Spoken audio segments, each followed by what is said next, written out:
Waalaikumsalam warahmatullahi wabarakatuh. Terima kasih sudah berhubungan di website ini, sudah join dalam webinar malam ini. Malam ini rencananya kita akan mulai masalah tentang custom clearance atau lebih tepatnya compliance in custom clearance. Eh, ada bersama kita narasumber malam ini adalah Bapak Bastian yang saya bilang cukup kompeten dalam bidangnya ya. Oke, Pak Agus, silahkan Pak. Saya sudah jadikan sebagai co-host. Oke, siapa? Saya izin off cam ini ya Pak, kalau sinyalnya kurang baik. Oke, siap.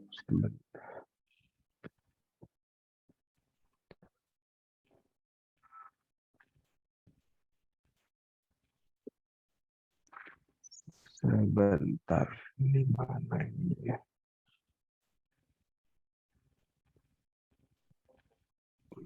Oke, oke Bapak Ibu, selamat malam ya. Nah, eh, malam ini aku akan bahas terkait dengan compliance in customs ya, seperti itu. Compliance in customs, bukan by customs ya, tapi in customs ya. Nah, ketika kita berbicara tentang compliance and customs, aku akan menceritakan tentang sebenarnya lebih banyak pengalamanku sih, pengalamanku dari sisi compliance. Oke, aku mulai dulu dengan hal pertama ini. Banyak orang menganggap kenapa sih nggak compliance saja gitu. Jadi dulu itu sebelum aku di swasta, aku itu sempat bekerja di ini ya, di Direktorat Jenderal Bea dan Cukai sebagai PNS Bapak Ibu. Nah, dan posisiku itu dari awal sampai akhir itu berada di Direktorat Audit Kepabeanan. Ya, jadi benar-benar di Direktorat Audit itu kita belajar about compliance di situ, ya. Jadi di dalam Direktorat Audit Kepabeanan itu kita measure compliance dari awal sampai akhir, ya, dari awal sampai akhir. Jadi kalau misalnya ada yang nanya, Mas Bas, kenapa sih perusahaan kita di audit? Emang salah salah banget ya, gitu kan? Ya enggak, karena kita menggunakan data. Kita menggunakan database kita lah ya untuk menentukan perusahaan-perusahaan yang layak untuk diaudit seperti itu Bapak Ibu. Ya. Nah, kemudian kita akan lanjut nih. Sebenarnya apa sih compliance itu gitu kan? Nah, compliance itu berbicara tentang requirement ya. Requirement itu maksudnya itu adalah suatu persyaratan ya. Nah, yang kedua itu adalah rules. Rules-nya bagaimana tuh di pemerintah kita kayak gitu. Jadi kalau misalnya di Indonesia itu unik sebenarnya Bapak Ibu. Banyak yang bilang bahwa kok barang saya itu ketahan di bea cukai gitu. Nah, sementara bea cukai itu hanya tunggu izin bentar Bapak Ibu ya, 5 menit, 5 menit. Saya izin bentar, bentar. Bentar ya Bapak Ibu, kita tunggu dulu persiapan dari Pak Agus.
Oke, Bapak Ibu, maaf ya tadi ada gangguan ya. Aku mulai dari awal. Sorry. Eh, Sebentar.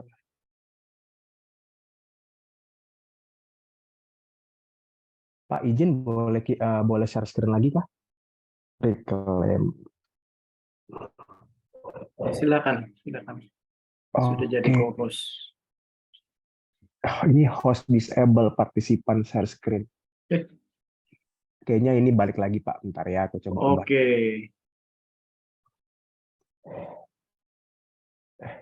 Sudah. Oke, kita ulang ya. Oke, maaf ya Bapak Ibu ya. Kalau hari Minggu, gonna hectic days ya buat aku ya. Jadi harus ngatur beberapa hal.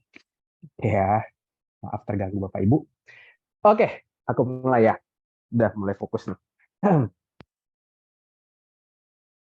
Hai. Nah, jadi Bapak Ibu, tadi kan aku cerita ya. Ketika aku jadi bea dan cukai dulu, ya, aku tuh berpikir bahwa gampang banget sebenarnya. Kenapa sih sebenarnya perusahaan-perusahaan itu susah banget nih untuk comply kayak gitu. Nah, tapi ketika aku terjun di dunia swasta itu, aku jadi menemukan suatu pola ya bahwa ternyata hal ini nih yang bikin perusahaan itu sebenarnya bukan dia nggak mau comply, tetapi ada berbagai variabel-variabel yang mendorong perusahaan itu untuk memutuskan bahwa apakah dia comply atau tidak kayak gitu. Dan kita tahu sendiri Bapak Ibu ya, di dunia logistik itu kan atau di dunia supply chain itu banyak pemain-pemainnya ya. Dari hulu ke hilir. Dari hulu kita bisa menemukan yang namanya supplier. Ketika kita berbicara tentang supplier dari luar negeri, belum tentu supplier itu tahu aturan tentang customs di Indonesia. Aku menemukan sendiri pengalaman itu. Jadi aku punya supplier dari negara-negara Eropa seperti Swedia, USA dan yang lain. Nah di situ aku sampai berpikir bahwa ternyata orang luar itu nggak terlalu pinter-pinter ya kasarnya kayak gitu. Karena mereka pikir bahwa peraturan di negeri mereka itu mungkin tidak se-complicated negara kita. Jadi mereka tuh kaget gitu. Kok complicated banget ya peraturan negara kamu kayak gitu. Nah dari supplier kita menuju lagi ke forwarder mungkin ya, perpanjangan tangan dari importir ke shipping line. Forwarder dan PPJK, base paket kan kerjanya. Nah, PPJK juga, ya dia itu, PPJK kan lebih ke sebenarnya memenuhi kepuasan daripada customer. Kayak gitu kan, Bapak Ibu ya. Customer pengennya apa, ya udah kami laksanakan. Ya, aku itu beberapa kali nemukan bahwa ya udah apa yang kita bilang itulah yang dikerjakan oleh PPJK. Nah, sekarang pertanyaannya, kalau misalnya importir tidak begitu kompeten atau tidak mengetahui sebenarnya regulasi atau akibat yang dilakukan oleh keputusan dia itu apa, ya otomatis PPJK akan melaksanakan hal yang dimauin oleh si importir itu, kayak gitu, ya. Dan jujur, kalau misalnya Bapak Ibu yang bekerja di bidang logistik pasti akan menemukan hal ini kan. Mungkin ada beberapa importir yang Bapak Ibu pegang itu dia itu paling menyerahkan kepada PPJK atau kepada Bapak Ibu semuanya. Ya udah kerjain aja yang penting barang saya itu cepat nyampai. Biasanya itu kata kuncinya kayak gitu. Dia nggak tahu apa impact-nya, dia nggak tahu sebenarnya ke depan itu nanti pengaruhnya apa ke dia. Kayak gitu Bapak Ibu. Dan yang terakhir ya pastinya akan berpengaruh ke kita sebagai importir. Ketika kita nerima barang, ya resikonya tidak putus di situ. Resikonya akan muncul lagi beberapa tahun selanjutnya. Nah, itu yang importer itu mungkin beberapa tidak tahu. Kayak gitu Bapak Ibu. Jadi ketika kita berbicara tentang compliance, kita berbicara tentang bagaimana harus membangun kesadaran kepada para pelaku supply chain itu. Bahwa sebenarnya compliance ini itu bukan sesuatu yang ribet dan tidak ada hasilnya. Kayak gitu. Tetapi ya ini berpengaruh ke banyak hal. Nanti aku akan jelaskan sebenarnya case-case yang aku temuin itu bagaimana sih sebenarnya Bapak Ibu. Jadi biar Bapak Ibu juga kita bisa sharing ya tentang bagaimana implementasi compliance di dunia yang kita gelutin sekarang. Tapi kalau aku karena kebetulan terkait dengan customs, ya aku akan coba untuk sharing ya, bukan mengajarin ya Bapak Ibu ya, tapi sharing tentang bagaimana compliance yang aku tahu dari experience yang aku lewatin. Seperti itu Bapak Ibu. Nah, sekarang apa sih compliance? Compliance itu terdiri atas beberapa aspek ya Bapak Ibu ya. Yang pertama pasti requirements. Requirements itu apa? Apa sih sebenarnya yang perusahaan itu perlukan untuk mengimpor misalnya? Izin impor apa? Izin impor A atau B seperti itu. Bagaimana rules-nya? Nah, ketika kita berbicara requirements itu nggak cukup. Kita harus lihat rules-nya bagaimana di negara tujuan kita. Ketika kita mengekspor misalnya, ini ada Pak Yudi nih yang jago banget nih ekspor kontrol. Nah, ketika kita berbicara ekspor, di negara tujuannya rules-nya bagaimana sebenarnya? Karena di setiap negara berbeda-beda pastinya. Di Indonesia bagaimana? Ada orang yang ketika impornya tertahan, dia pasti nyalain bea cukai kayak gitu. Nah, tapi ketika bea cukai ditanya, sebenarnya kenapa kamu nahan barang dia? Wah, kami itu hanya sebagai instansi pelaksana aja. Peraturannya ada di kementerian teknis lainnya. Contohnya Kementerian Perdagangan, Perindustrian, Kesehatan, kementerian lain. Ya, karena izin-izin mereka di sana itu belum comply. Dia belum memenuhi izin-izin itu, makanya barangnya saya tahan, kata bea cukai. Seperti itu. Nah, di situ kita lihat bahwa pemahaman akan rules dan requirement itu penting. Kemudian law, policies, ya, transparansi, regulation, dan juga governance. Governance tata kelolanya, seperti itu Bapak Ibu. Ya. Nah, ketika kita berbicara tentang compliance, maka kata-kata ini sering keluar. Yang penting barang cepat keluar. Selama ini praktek kita aman. Nah, ada satu contoh yang aku pernah jawab kayak gini. Ada satu perusahaan, bukan satu perusahaan ya, satu PIC perusahaan bilang kayak gini. Mas Bas, kalau misalnya saya masukin barang lewat jalur tikus, karena barang saya nggak ada izinnya nih, itu bisa nggak sih? Ya aku jawab ya pasti resikonya ya berarti bisa menuju ke tindak pidana seperti itu. Nah tapi dia bilang lagi, karena kemarin itu saya melakukan itu berhasil nggak ketahuan. Nah aku asumsikan kayak gini, ya seandainya Bapak jalan nih di depan rumah Bapak gitu kan.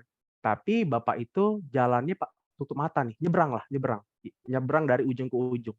Tapi Bapak nyebrangnya tutup mata nih, kayak gitu ya. Nah, pada saat percobaan pertama bukan, pada saat Bapak nyebrang, apakah Bapak sudah pasti ketabrak? Belum tentu. Mungkin Bapak nyebrang pertama, nyebrang kedua, nyebrang ketiga, mungkin Bapak nggak ketabrak gitu. Tapi ketika Bapak nyebrang keempat, apakah sudah pasti Bapak nggak akan ketabrak? Ya dia nggak bisa jawab. Nah, terus saya jawab lagi kayak gini, berarti sangat disayangkan Bapak menyerahkan probabilitas Bapak kepada sesuatu yang tidak bisa diukur probabilitasnya. Iya kan? Kita kan selalu ngomong probabilitas.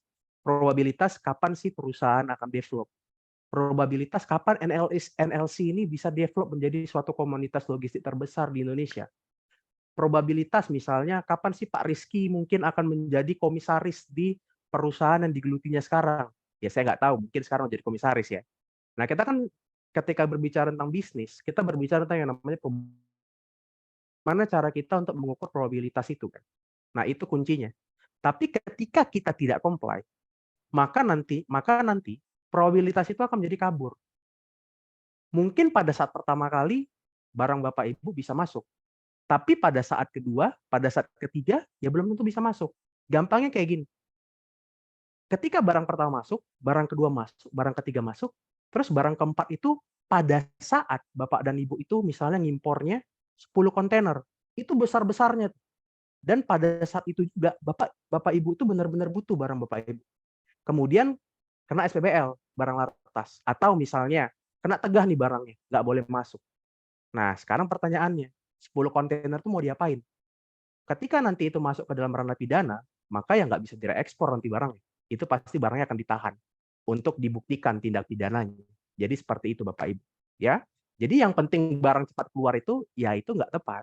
Kita harus melihat lagi sebenarnya resiko-resiko yang akan muncul ke depannya itu apa. Kayak gitu. Terus ada lagi yang bilang, oh selama ini praktek kita aman kok, ya kan? Terus perusahaan sebelah aja melakukan hal yang sama. Nah ini paling kesel aku nih, Bapak Ibu ya. Kalau ada yang bilang, perusahaan yang ini aja bisa kok ngelariin HS misal. Perusahaan ini aja kayaknya aman-aman aja. Seperti itu. Ya sekarang yang tadi lagi kembali. Kita nggak bisa mengukur sebuah probabilitas hanya dengan alasan seperti ini. Itu sangat risky bagi perusahaan.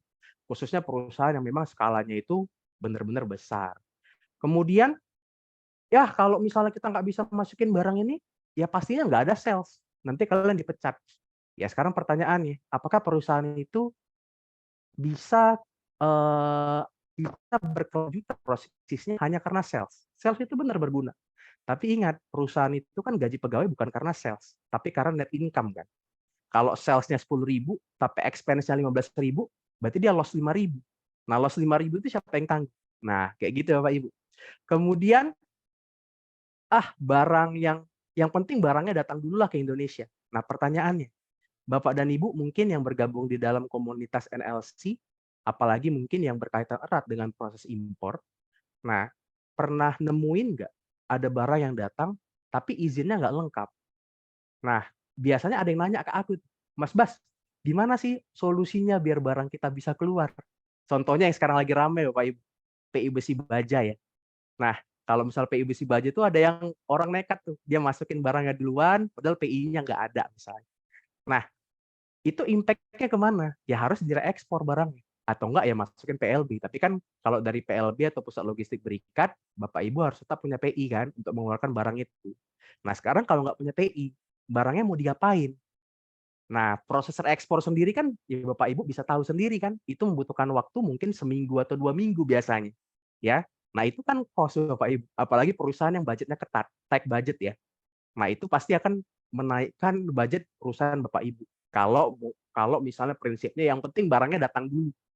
Ya kayak gitu, itu nekat banget ya, seperti itu Bapak Ibu. Kemudian ada lagi yang bilang, nanti tinggal urus aja di sana kalau barang tidak bisa keluar. Yang ngurus siapa? Ya, apalagi proses di Indonesia itu nggak kayak dulu. Kalau sekarang itu kan semakin baik, semakin comply. Ya kalau ada dulu yang bilang, Mas Bas ada kenalan nggak di Bea Cukai? Saya pengen bayar. Ya saya jawab kayak gini Bapak Ibu. Gaji mereka itu udah tinggi-tinggi, Pak, saya bilang kan. Nah, Bapak berani bayar berapa? Karena yang mungkin Bapak bayarkan, itu gaji mereka sekarang udah tinggi-tinggi gitu. Dan sangat risky banget bagi mereka untuk menerima uang itu. Jadi, ya itu yang harus dipikirkan tuh. Jadi kita nggak bisa langsung bilang gampang-gampang aja ya. Tapi ketika kita berbicara tentang compliance, kita harus tahu sebenarnya proyeksi ke depannya itu bagaimana. Seperti itu Bapak Ibu. Nah, kemudian biasanya di dalam sebuah perusahaan itu biasa dibenturkan antara compliance dengan sales. Makanya aku selalu bilang, sebenarnya divisi compliance itu sangat tidak ideal ketika berada di bawah sales. Kenapa? Karena sales itu targetnya itu adalah omset. Sedangkan compliance itu targetnya itu adalah bagaimana menjaga tingkat compliance perusahaan kan. Biar nanti tidak ada sebenarnya ekstra cost yang muncul. Nah, idealnya seperti itu Bapak Ibu. Nah, kenapa idealnya seperti itu? Karena gini, ketika sales menjadi suatu prioritas utama, ya memang benar kita nggak bisa gajian kalau misalnya tidak ada yang namanya omset Bapak Ibu, tidak ada yang namanya penjualan seperti itu, ya. Tapi Bapak Ibu pernah tahu nggak ada satu perusahaan otomotif berasal dari negara Asia juga yang pernah bangkrut karena dia kena tagihan audit waktu aku masih di Bea Cukai. Nah, bayangin, sales-nya ada, tapi dia bangkrut. Karena apa? Karena aku coba catat ya, biar lebih seru Bapak Ibu. Aku karena kebiasaan ngajar, jadi aku nggak bisa kalau ngomong tanpa nyatat. Dan aku bicara kayak gini Bapak Ibu ya, jadi maaf kalau tidak sopan nih. Jadi gini Bapak Ibu, ya, menarik nih. Karena aku orang accounting juga, yang males kalau di divisi accounting, karena sering lembut katanya. Oke, nah misalnya barang Bapak Ibu masuk nih, ya kan? Barang Bapak Ibu masuk. Barang masuk, ya. Nah, kalau kita berbicara barang masuk kan bagi perusahaan itu kan biasanya atau mayoritas itu diklasifikasikan sebagai inventory ya. Ya, bagi Bapak Ibu yang mungkin baru, inventory itu adalah barang yang kita beli kemudian dengan tujuan untuk dijual. Berbeda dengan equipment. Kalau equipment itu biasanya kita pakai sendiri. Ya, makanya kalau misalnya di dalam laporan keuangan perusahaan Bapak Ibu, dia biasanya akan dicatat berbeda, ya. Karena inventory ini turnover-nya tinggi. Ya, kalau nggak tinggi berarti perusahaan akan rugi. Kalau equipment itu untuk digunakan untuk pemakaian operasional sendiri, ya, untuk mengenerate revenue bagi perusahaan, ya. Makanya kalau misalnya equipment ini sering disebut mungkin sebagai dia ini ya sebagai generate untuk revenue perusahaan sendiri, ya, untuk dipakai untuk menunjang kegiatan operasional itu. Nah, biasanya kan barang masuk itu kalau nggak inventory, equipment, ya, equipment pemakaian sendiri, inventory untuk dijual kembali ya logikanya.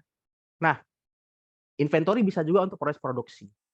Nah, ketika misalnya kita bilang aja inventory ya, ketika inventorinya nilainya itu masuk ke Indonesia USD 10.000. Nah, dari 10.000 ini biasanya divisi sales-nya atau divisi penjualannya Bapak Ibu itu dia akan estimasi, ya.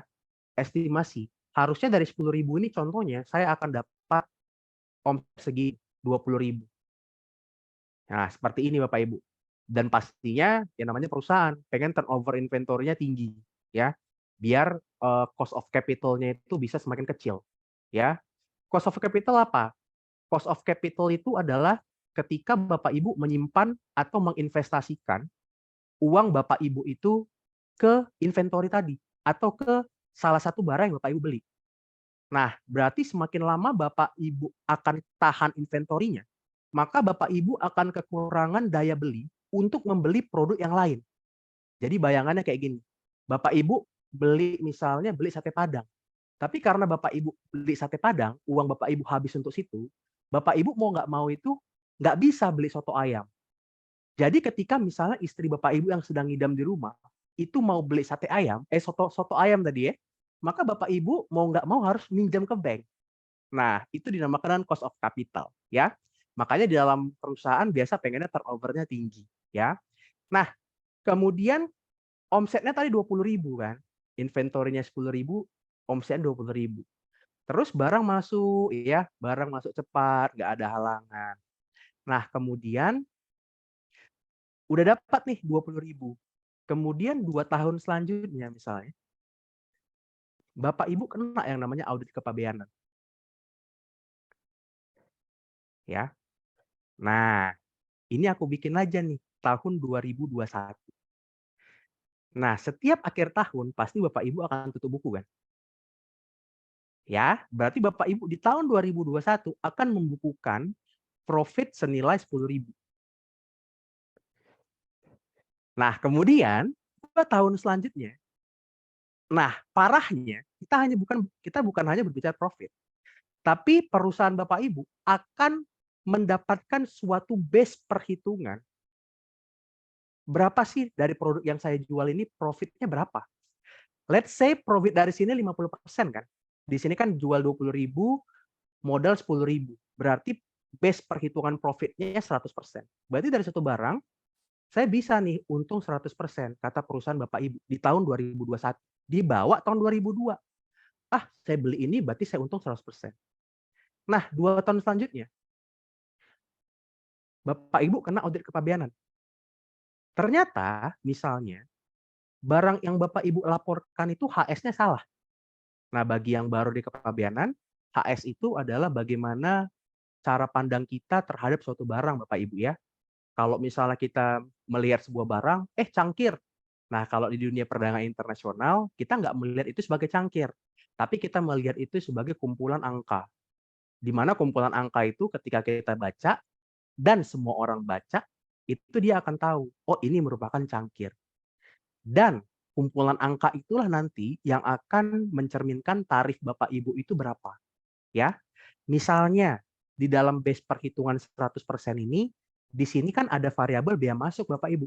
Karena kan biaya masuk nggak bisa dikreditin kan kalau di pajak kan. Maka dia akan menjadi expense atau biaya. Ya. Nah, biaya masuknya di dalam profit 100% ini, biaya masuknya kita bilang aja 5%. 5%. Nah, terus 2 tahun selanjutnya ketika audit kepabeanan, HS-nya salah ternyata. Ditentukan oleh teman-teman di bea cukai, itu biaya masuknya bukan 5%, tapi biaya masuknya misalnya 15%. Ini 2 tahun selanjutnya ya Bapak Ibu, 15%. Nah, pertanyaannya, berarti Bapak Ibu kurang bayar berapa persen? Bapak Ibu akan kurang bayar 10% kan? 15% kurang 10%. 15% dikurang 5%. 10%. Nah, dan ketika audit misalnya, itu akan ditarik 2 tahun ke belakang Bapak Ibu. Nah, jadi pertanyaannya, berarti perhitungan profit Bapak Ibu 100% ini dia akan rusak di situ. Kenapa? Karena bukan 100%. Karena di sini ada extra expense 10% yang Bapak Ibu tidak masukkan di dalam perhitungan ini. Karena dasarnya tadi adalah mungkin pemikiran ya karena ketidaktahuan atau memang sengaja, ya kayak gitu. Nah, ini tidak semudah kalkulasi 10%, 5%. Tetapi masalahnya gimana? Kalau manajemen sudah segitu yakin dengan profit 100% ini dan memutuskan untuk menggunakan 100% ini untuk developing bisnis perusahaan. Uangnya udah hilang nih. Misalnya perusahaan bikin gudang, perusahaan beli tracking, perusahaan beli inventory yang baru. Uangnya kan udah hilang. Nah, tapi di tahun selanjutnya, Bapak Ibu disuruh bayar senilai kurang 10% ini. Nah, uangnya dari mana? Nah, hal-hal kayak gitulah yang bisa menyebabkan ketahanan perusahaan itu bisa ini ya, bisa memburuk Bapak Ibu. Kayak gitu. Jadi kalau misalnya dibilang yang tadi saya jelaskan, sales itu penting, tapi extra cost kayak gini itu bisa membuat perusahaan menjadi unstable. Seperti itu Pak Ibu. Terus yang kedua, bentar, clear dulu. Yang kedua, apakah compliance itu harus strict banget? Enggak, ya. Jadi kita bisa sebenarnya mencari ibaratnya jalan-jalan tikus, ya, jalan-jalan tikus yang memang apa ya bilangnya ya Bapak Ibu ya. Contoh kayak gini deh. Misalnya PI sekarang susah nih, ya.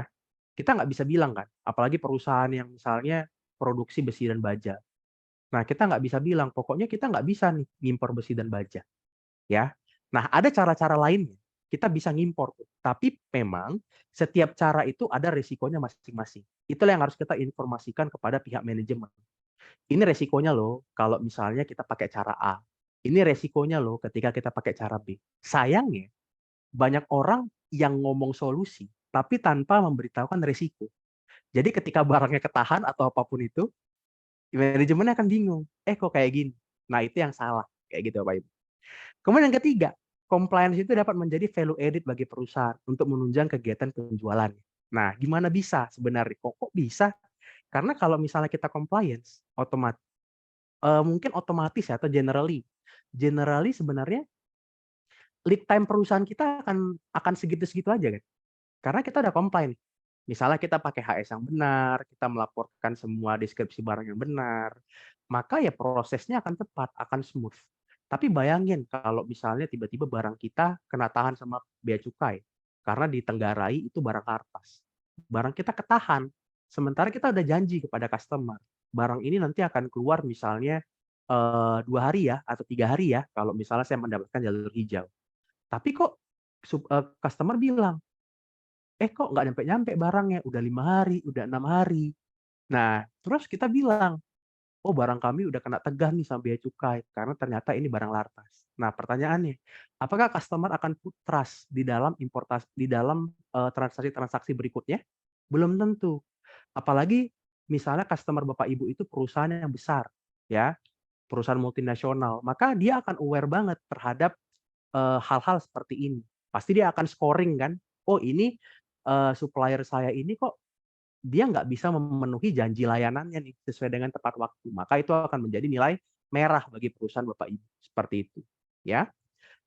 Karena gini Bapak Ibu, kalau aku belajar marketing ya, walaupun aku bukan posisi marketing di perusahaan, kalau aku belajar marketing kayak gini, terkadang itu memang customer itu tidak hanya melihat harga, tetapi ketika dia trust dan ketika misalnya dia berpikir bahwa kalau saya beli dari dia, hal-hal eksternal atau faktor-faktor X yang di luar kebiasaan yang mungkin terjadi terhadap barang saya, itu pasti akan kecil. Nah, berarti ketika saya bekerja sama dengan perusahaan ini, maka nanti proses produksi atau proses penjualan saya nggak terganggu. Ya udah mending saya beli ke dia aja. Jadi itu value added Bapak Ibu bagi perusahaan Bapak Ibu ketika compliance, ya. Kemudian yang keempat ya pasti, comply itu akan menghasilkan trust, ya, seperti itu. Dan ketika kita comply, ya pastinya kita bisa show off juga nih kepada customer kita. Misalnya Bapak Ibu kena audit kepabeanan, ya, terus ternyata temuannya kecil. Bapak Ibu bisa gunakan itu kan sebagai sarana marketing nih kepada para customer. Ya Bapak Ibu bikin aja email kan, terima kasih ya kepada atas kerjasamanya mempercayakan perusahaan kami. Nah, pada pemeriksaan audit kali ini, eee, alhamdulillah atau puji Tuhan kami mendapatkan penghargaan misal dari bea cukai atau mendapatkan, tagihan yang tidak banyak. Nah, bisa tuh di-share kepada customer sehingga customer-nya bisa ngelihat, oh ternyata ini comply nih perusahaan. Jadi saya mau kerjasama dengan dia. Ya, jadi sesuatu yang mungkin menjadi cost center ya kalau kita belajar supply chain. Kalau divisi Exim itu kan biasanya kan cost center ya Bapak Ibu ya. Jadi di situ kan bukan revenue ya, bukan pengumpul atau bukan collected revenue dia, tapi cost center. Nah, kita bisa buat itu sebenarnya sebagai revenue juga, revenue support ya. Jadi kalau aku di perusahaan tuh kayak gini Bapak Ibu. Aku kan kerja di perusahaan importir besi dan baja sekarang. Jadi klien-klien atau customer daripada perusahaan biasanya kalau misalnya mau nanya kepabeanan itu aku usahain untuk jawab ya. Jadi ya biar menjadikan itu sebagai value added bagi perusahaan ya. Oh ternyata kita dibantu juga nih walaupun kita cuman customer ketika kita mau ngimpor langsung kita dibantu nih dari sisi kepabeanan nih. Kayak gitu Bapak Ibu ya. Oke, next sebentar.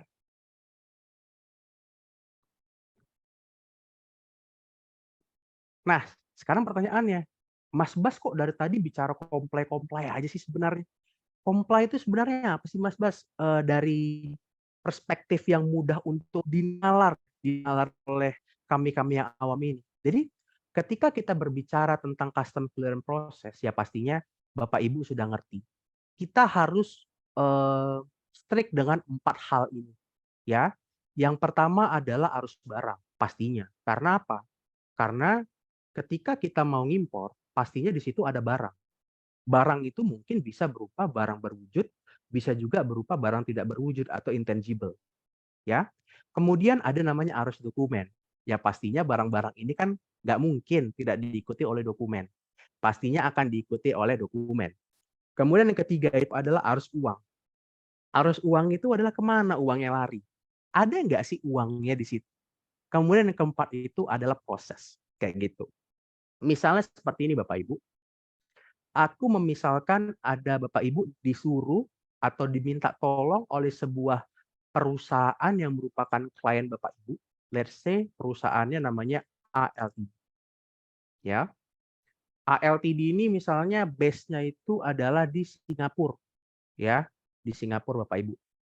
Nah, kemudian ALTD ini akan mengirim barang ke PTA di Jakarta. Maka pastinya Bapak Ibu akan nanya, barang apa itu? Barang apa itu? Ya kan? Nah, kemudian PTA bilang, oh itu barangnya misalnya barang A, barang B, barang C, barang D, barang E.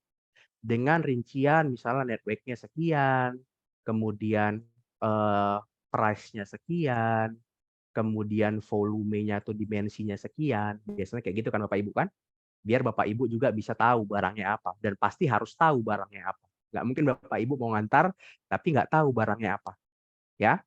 Nah, ketika kita berbicara tentang arus barang, resikonya apa pertama di sini? Resikonya adalah kadang ada perusahaan-perusahaan di Indonesia yang dia dapat barang dari supplier, ternyata barangnya sisa satu nih, kelebihan satu. Nah, kenapa? Karena suppliernya terlalu baik, ya. Jadi tanpa diminta pun dia kasih ibaratnya itu barang barang apa ya, barang ekstra ya, barang hadiah nih. Karena kamu beli 4, saya kasih 1. Tapi satunya itu nggak ada yang tahu. Sebelum itu dilakukan pemeriksaan fisik. Nggak ada yang tahu Bapak Ibu. Di invoice nggak muncul satunya. Di packing list nggak muncul satunya. Munculnya itu ketika bea cukai periksa nih, periksa fisik. Mungkin dia kena jalur merah misalnya. Kok ada satu nih. Terus baru di situ pihak perusahaan itu akan bingung. Kok bisa tiba-tiba satu? Ya. Nah, maka di sini siapa yang memegang peranan? Pihak forwarder atau pihak logistik atau pihak PPJK itu nggak akan bisa untuk warning importir bahwa lo itu udah bener nggak sih barangnya? Maksudnya dia nggak bisa periksa barang itu. Karena kan nggak mungkin pihak PPJK, pihak forwarder itu ketika barang masuk di pelabuhan, saya bongkar dulu lah, saya lepas dulu lah plastiknya, kan nggak mungkin, nggak possible. Kayak gitu. Ya. Maka di sini perannya siapa? Perannya importir, menjelaskan kepada supplier. Di Indonesia regulasinya lo nggak bisa ngirim barang lebih. Karena yang lebih itu mau apapun jenisnya, mau apapun tujuannya, itu harus dilaporkan di pemberitahuan impor yang ada. Kayak gitu Bapak Ibu. Nah, tapi walaupun pihak forwarder atau pihak eksternal itu tidak bisa untuk memeriksa barang itu lebih atau enggak, ketika nanti ya ada masalah, maka nanti Bapak Ibu yang sebagai logistik kena juga kan. Apalagi misalnya eh, rekanannya itu importir yang staf impornya baru-baru nih. Kan sering tuh misalnya staf impor baru itu kan pokoknya kalau ada salah-salah ya kan, kalau ada yang hal-hal yang di luar kebiasaan dia biasanya akan menyerahkan, nih pihak logistiknya gimana sih kok bisa ketahan barang saya di bea cukai. Terus kata perusahaan pula kan, Mas, kok mahal banget nih saya bayar, biasanya saya bayar segini loh sama si Anu, padahal sama si Anu dia kena jalur hijau semua. Sama Bapak Ibu dia kena jalur merah, which is biayanya akan lebih mahal. Nah, jadi dalam proses itu walaupun Bapak Ibu sebagai logistik itu nggak in charge di situ, nggak bisa mempengaruhi keputusan itu, ya Bapak Ibu nanti akan kena juga kayak gitu. Nah, jadi di dalam proses arus barang ini ya, Bapak Ibu mungkin hanya bisa mengingatkan, dipastikan ya jumlah barangnya itu sudah tepat ya, dilaporkan ya. Bilang ke supplier kamu, jangan mengirimkan barang hadiah atau barang free. Kalau dikirimkan bilang kayak gitu Bapak Ibu. Ya, itu untuk arus barang. Kita mulai dari hal simpel aja, arus barang ini ya bisa affected so much lah ya, kayak gitu. Terus yang kedua itu ada terkait dengan arus dokumen, ya. Nah, sekarang Bapak Ibu, kayak gini, arus dokumen akan refer ke arus uang, ya. Jadi Bapak Ibu, proses di pelabuhan itu mungkin ya Bapak Ibu mungkin lebih pintar dari saya ya, mungkin karena lebih experience juga knowledge. Tapi proses clearance itu tidak hanya di pelabuhan. Di luar pelabuhan itu yang banyak jadi temuan, ya. Oke, sekarang kita bicara tentang arus dokumen, ya Bapak Ibu ya. Ada yang nanya kayak gini, Mas Bas, kalau misalnya nih saya beli barang dari Singapura, ya, tapi suppliernya nggak ngasih invoice. Nah itu hal paling aneh itu, suppliernya nggak ngasih dia invoice. Saya boleh nggak ciptain invoice sendiri? Itu sering terjadi. Pertanyaannya saya gampang aja. Apakah invoice yang dikeluarkan oleh importir itu salah? Ya, enggak juga. Enggak ada kan sebenarnya, menurut saya enggak ada ya. Trading invoice harus dikeluarkan oleh supplier, gitu kan.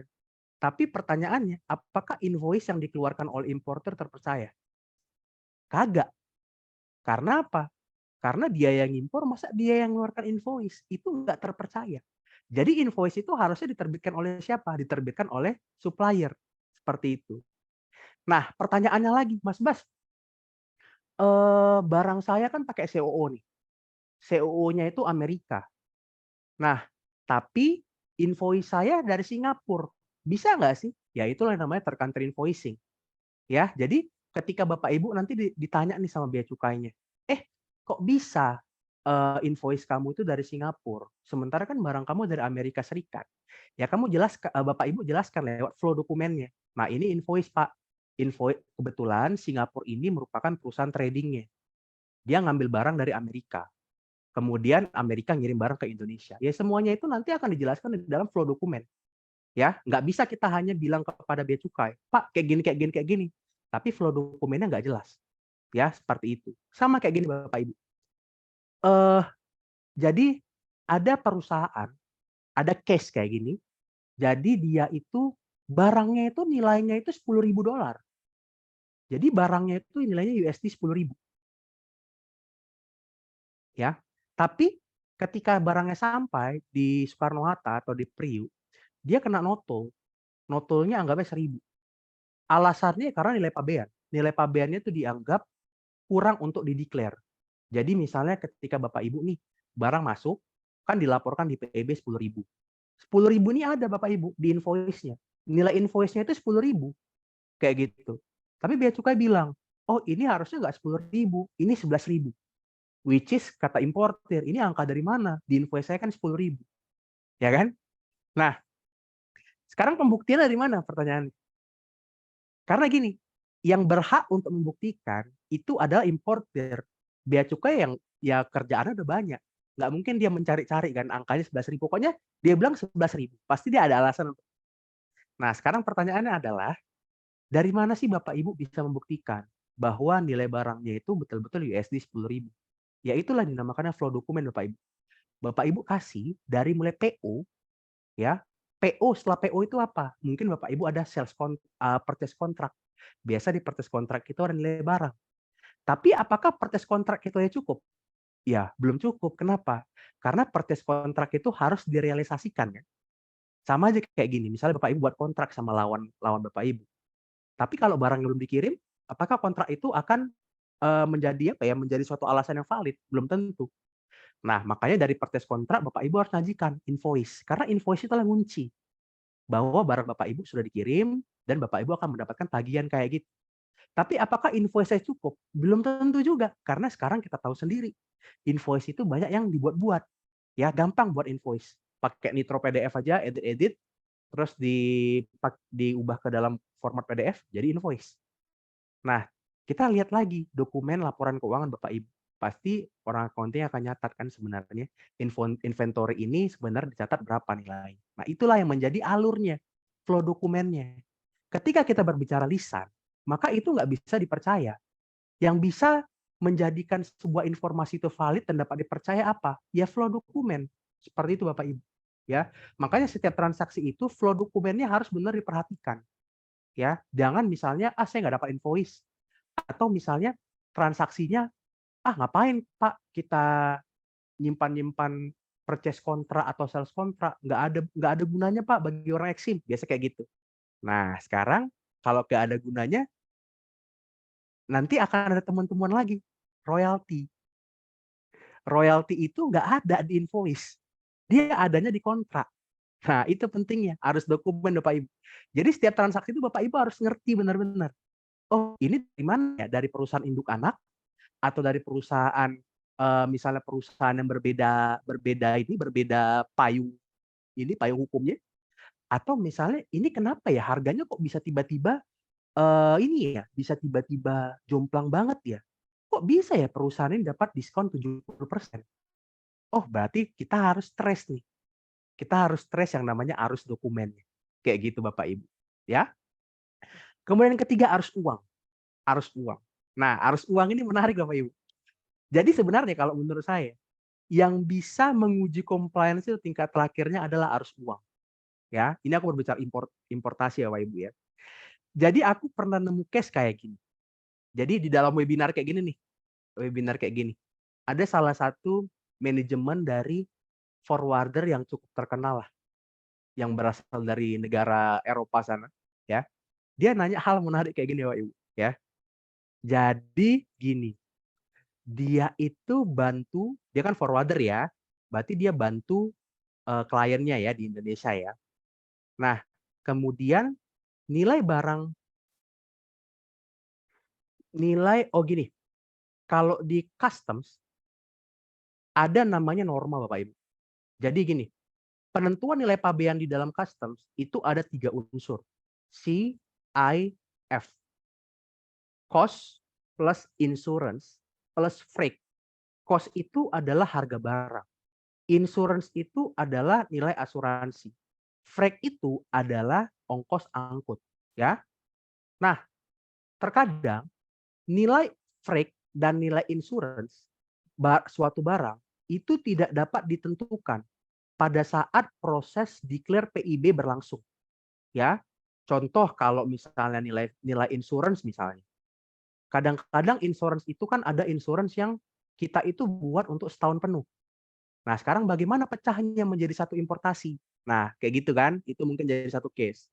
Nah, kalau misalnya untuk nilai freight, jadi ada perusahaan atau ada forwarder, contohnya kayak DAP dengan Incoterm DAP, DDP, kayak gitu kan Bapak Ibu. Forwarder ini nggak mau mecah berapa tagihan untuk membawa barang itu misalnya dari luar negeri ke sini dan berapa tagihan yang muncul di lokal. Dia itu nanti akan ngasih nilai freight-nya itu di akhir-akhir ketika PIB-nya sudah declare. Dan ketika kewajibannya terhadap customer-nya itu sudah terpenuhi 100%, maka disitulah dia akan memberikan tagihan kepada importirnya. Maka ketika hal itu terjadi, akan ada suatu kekosongan, di mana importer itu tidak bisa menentukan nilai freight yang akan diisikan ke dalam PIB tersebut. Kayak gitu ya, karena dikasihnya nanti di ujung nanti. Nah, biasanya ketika hal itu terjadi, maka importir dan PPJK dia akan membuat freight itu berdasarkan estimasi atau norma. Ya, freight itu akan berdasarkan estimasi atau norma. Itu diatur dalam PMK.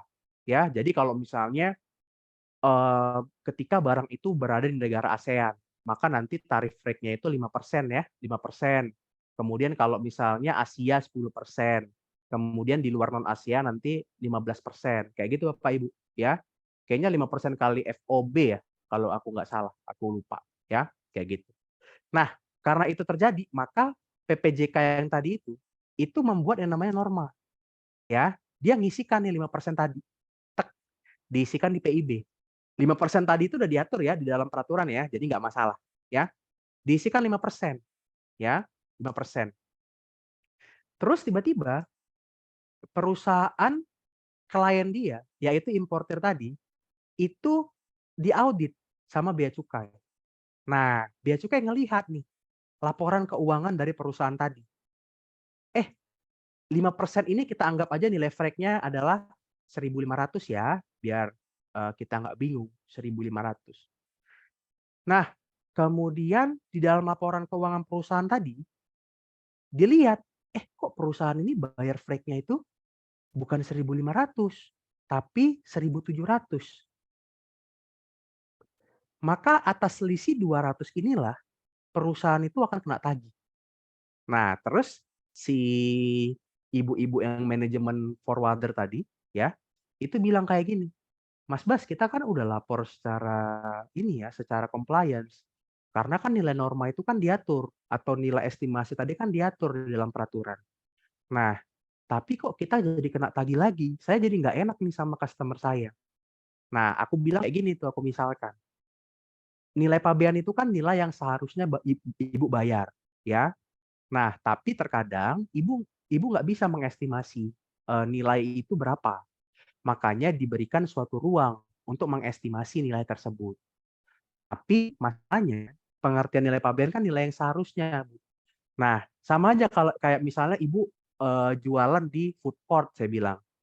Ada food court yang sistem sewanya itu bukan sewa per bulan, tapi sistem sewanya itu adalah sewanya per omset. Ya kan, Bapak Ibu, kalau misalnya pernah jualan di omset di food court, soal saya senang jualan ya. Nah, dia biasanya kalau ada satu food court, biasanya di ruang perkantoran, si pemilik tenannya, pemilik lahannya itu, dia nggak mau sewa bulanan. Tapi dia pengennya itu dipotong nih dari nilai sales-nya si pedagang-pedagang itu, nanti dibagi nih. Misalnya 20% ke pemilik lahannya, baru sisanya ke pemilik ininya makanannya. Nah, sekarang pertanyaannya saya bilang ke ibu, apakah pemilik lahan itu mau? Misalnya ibu kasih nilai estimasi kepada dia. Misalnya ibu bilang, ya Bu, hari ini sepi. Estimasi saya penjualannya itu adalah 10 juta ya. Nah, sekarang apakah pemilik lahannya mau? Misalnya memotong bagian dia dengan menggunakan nilai estimasi dari ibu pula, gitu ya. Ya itu logikanya. Ya nggak mau kan. Pemilik lahan itu pasti maunya berapa nilai aktualnya. Berapa nilai sales kamu aktualnya, biar saya potong, biar kita fair. Saya dapat segini, kamu dapat segini, tapi berdasarkan nilai aktual. Ya demikian juga dengan perhitungan nilai pabean ini, saya bilang ke ibu itu. Ini berdasarkan nilai aktual daripada transaksi ibu ke luar negeri. Kayak gitu. Nih saya bisa ngelihat nih di laporan keuangannya. Nah, itu Bapak Ibu, kalau misalnya terkait dengan arus uang. Kalau arus uang kita nggak bisa bohong. Kita nggak mungkin suruh bank kan buat merubah, tolong dong rubah nilai transaksi saya di ledger, kan nggak mungkin. Nah, makanya sebenarnya kalau menurut saya arus uang inilah merupakan arus yang paling terpercaya, ya. Nah, kemudian makanya terus gini Bapak Ibu, ada case-case kayak gini yang sering dialamin oleh bagian importir sebuah perusahaan, ya. Gini, bagian eksim itu kan biasanya either dia itu merupakan bagian tersendiri ya di dalam struktur organisasi perusahaan, ya. Nah, atau yang kedua itu dia itu misalnya berada di bagian supply chain atau di departemen PPIC kayak gitu. Nah, kelemahan dari bagian Exim adalah ketika bagian finance itu membayar lebih banyak dibandingkan dengan invoice, bagian Exim ini nggak tahu. Tapi apa yang dilakukan oleh bagian Exim, bagian finance pasti tahu. Misalnya kayak gini, ya. Berapa kali terjadi seperti ini Bapak Ibu. Di invoice barang yang diterima oleh bagian Exim, itu nilai barangnya 10.000. Nah, tapi oke, 10.000 inilah yang dimasukkan ke dalam PIB kan Bapak Ibu. Nilai PIB-nya 10.000 kayak gitu, ya. Nah, terus ternyata ketika kita melakukan transaksi kan pastinya ada namanya term of payment kan. Misalnya kayak CIF. Kalau misalnya di dalam Incoterm CIF biasanya si supplier akan memberikan atau akan rilis invoice ketika barang tersebut sudah masuk atau sudah naik dalam kapal kan, dan siap untuk dikirim. Maka biasanya bagian si supplier itu akan ngirim invoice ke customer. Term of payment di dalam invoice itu biasanya beragam. Ada 30 hari, ada 60 hari, dan mungkin ada yang lebih dari 60 hari. Kayak gitu Bapak Ibu, ya kan? Nah, anggaplah barang tersebut di kapal. Barang tersebut berangkat misalnya 1 Juni. 1 Juni udah invoicing nih ke bagian ke kita nih sebagai customer, ya. Nah, kemudian perjalanan let's say 30 hari di laut misalnya karena dekat, ya. Nah, berarti terus term of payment-nya misalnya 60 hari, Bapak Ibu. Oke. Kemudian ketika sudah 30 hari, maka misalnya hari ke-32, berarti udah nyampe ya. Hari ke-32 maka barang tersebut harus diselesaikan clearance di Indonesia melalui skema PIB tadi. Itu hari ke-32. Ya. Nah, tapi masalahnya ini dibayarkan 60 hari kan, TOP-nya 60 hari nih Bapak Ibu. Ya.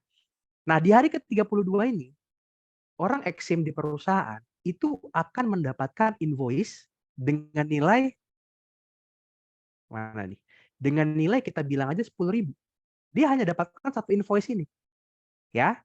Maka dia akan proses PIB dengan nilai transaksi senilai 10.000 USD. Tapi ternyata pada saat hari ke-40 misalnya, suppliernya bilang, bagian finance perusahaan A, ternyata ini bukan 10.000. Kami ternyata memiliki extra charge senilai 5.000. Karena kami lupa ini. Kamu kan minta adanya packaging yang lebih bagus, lebih berkualitas tinggi dibandingkan dengan yang biasa kamu pakai. Nah, kebetulan orang finance kami itu lagi galau karena barusan diputusin sama pacarnya misalnya. Nah, makanya dia nggak masukin itu ke dalam komponen 10.000 kamu ini. Nah, jadi ini ada buktinya nih. Dikasih buktinya. Terus orang sana bilang, kami izin ya, biar agak-agak ini ya, agak-agak sopan ya. Kami izin ya, ini bukan 10.000 Mas. Tapi misalnya tambah 5.000 lagi ya. Jadi tagihan ke kamu 15.000. Nah, terus orang finance bilang, oke, nggak apa-apa, Bu. Misalnya kan ke supplier kan. Supplier orang Malaysia mungkin ya, karena bisa manggil ibu ya. Nah, oke, nggak apa-apa, saya bayar aja 15.000. Nah, nanti akan terjadi sebuah distorsi ya. Di PIB kamu 10.000. Sementara di uang keluar tadi itu adalah 15.000. Maka bea cukai akan bilang, 5.000-nya atas apa nih? Ya kan? Ya udah saya tagih nih 5.000-nya, Mas Bas ya. Orang Eximnya bingung. 5.000 apaan, Pak? Ya itu orang finance kamu kan bayar 5.000. Itu 5.000-nya apa tuh? Nah, 5.000-nya akan kena nanti denda dan juga kurang bayar biaya masuk dan pajak-pajak lain. Ya, jadi itu Bapak Ibu ya. Unik-unik kalau misalnya di Exim ini ya. Kita harus tahu nih, kita harus sering-sering ngomong lah dengan bagian lainnya ya. Kita harus sering ngomong dengan bagian finance, kita harus sering ngomong dengan bagian legal ya. Kita harus sering ngomong dengan bagian misalnya procurement, kayak gitu Bapak Ibu ya. Aku ada lagi case ya, aku akan sering cerita case ya. Jadi gini, ada aku dulu itu diminta bantuan sama senior di konsultan pajak untuk memberikan inilah memberikan sharing juga ke perusahaan sepatu. Nah, perusahaan sepatu ini kita bilang aja namanya X ya. Tapi sayangnya saya nggak dibayar ketika itu Bapak Ibu ya. Oke, maaf ya, sedih ya. Jadi menceritakan kisah masa lalu ya kalau ingat perusahaan ini. Jadi PTA nih ya, menarik nih. PTA ini dia kalau misalnya pada PT-PT yang lain ya kan, QC atau quality control biasanya kan akan dilakukan misalnya barang Bapak Ibu datang nih dari luar negeri ya kan. QC-nya biasanya kan dilakukan oleh importir di sini ya ketika barang sampai di sini. Ketika barang sampai di Indonesia. Biasa QC-nya di sini. Ya cek fisik lah. Kualitasnya bener nggak, terus jumlahnya bener nggak, jenisnya bener nggak. Untuk kemudian nanti akan dilakukan payment kan kepada supplier. Biasanya kayak gitu. Nah, tapi perusahaan ini dia menarik. Dia itu bukan QC di Indonesia. Tapi dia QC-nya di pabrik di origin. Di pabrik di origin country-nya. Atau di pabriknya si supplier, dia QC. Nah, mekanismenya gimana? Mekanismenya itu adalah dia bayar perusahaan, let's say origin country-nya kita bilang aja Hong Kong. Nah, mekanismenya apa? Dia bayar perusahaan penyedia jasa QC tadi atau perusahaan konsultan ya di Hong Kong. Jadi di dalam kontrak perusahaan ini, di dalam kontrak antara PTA dan konsultan di Hong Kong tadi, ya itu udah memuat. Aku lupa ya ini perusahaan konsultan atau perusahaan yang di origin country aku lupa. Nah di dalam kontrak itu udah memuat sebenarnya apa sih jasa-jasa yang harus dilakukan konsultan ini. Di antaranya QC. Terus perusahaan ini juga harus kasih jasa marketing juga ke perusahaan di Indonesia. Jadi diajarin lah marketing untuk mungkin jual sepatu ini di Indonesia itu bagaimana.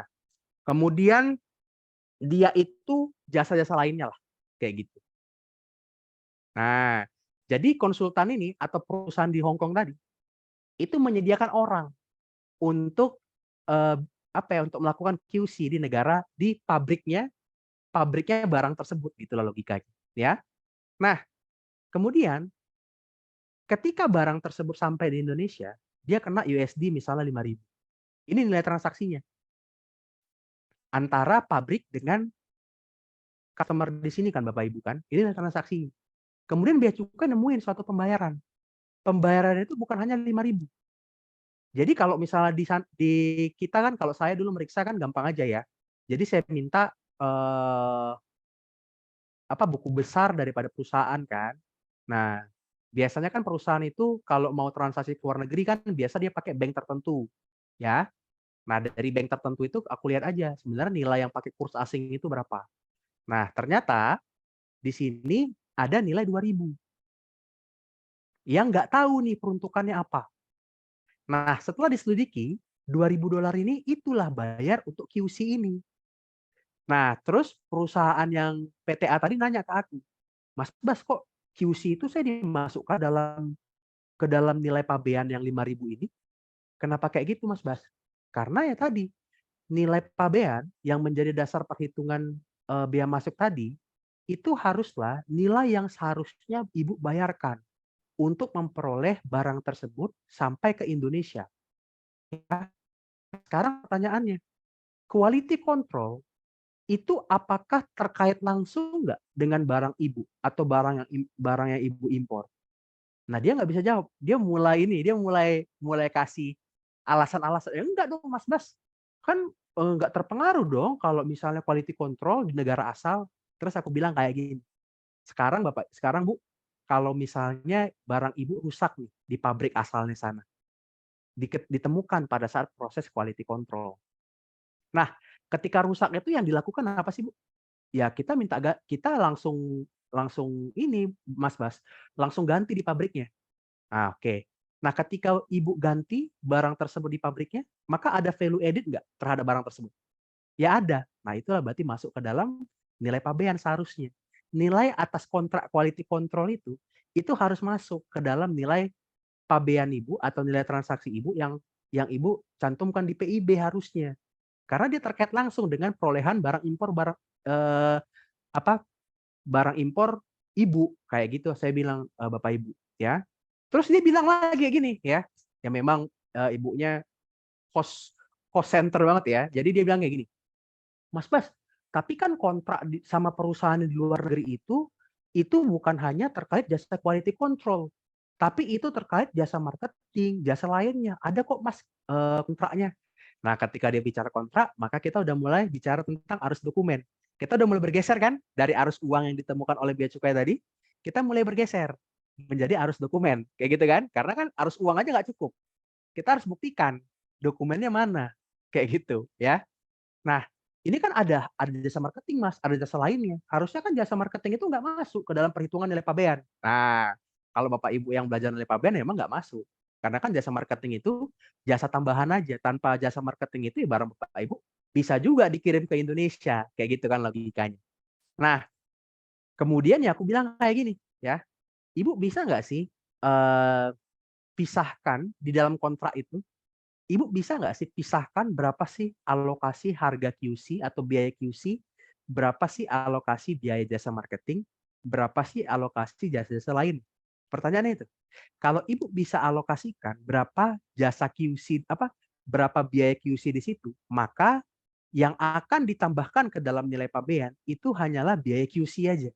Kayak gitu, ya.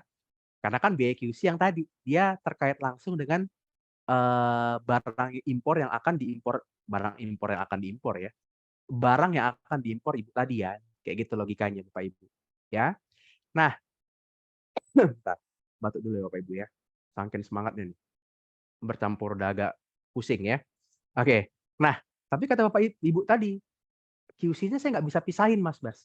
Karena itu di dalam satu kontrak itu harganya tunggal. Berarti di situ harga tunggalnya udah merangkap QC, ya kan?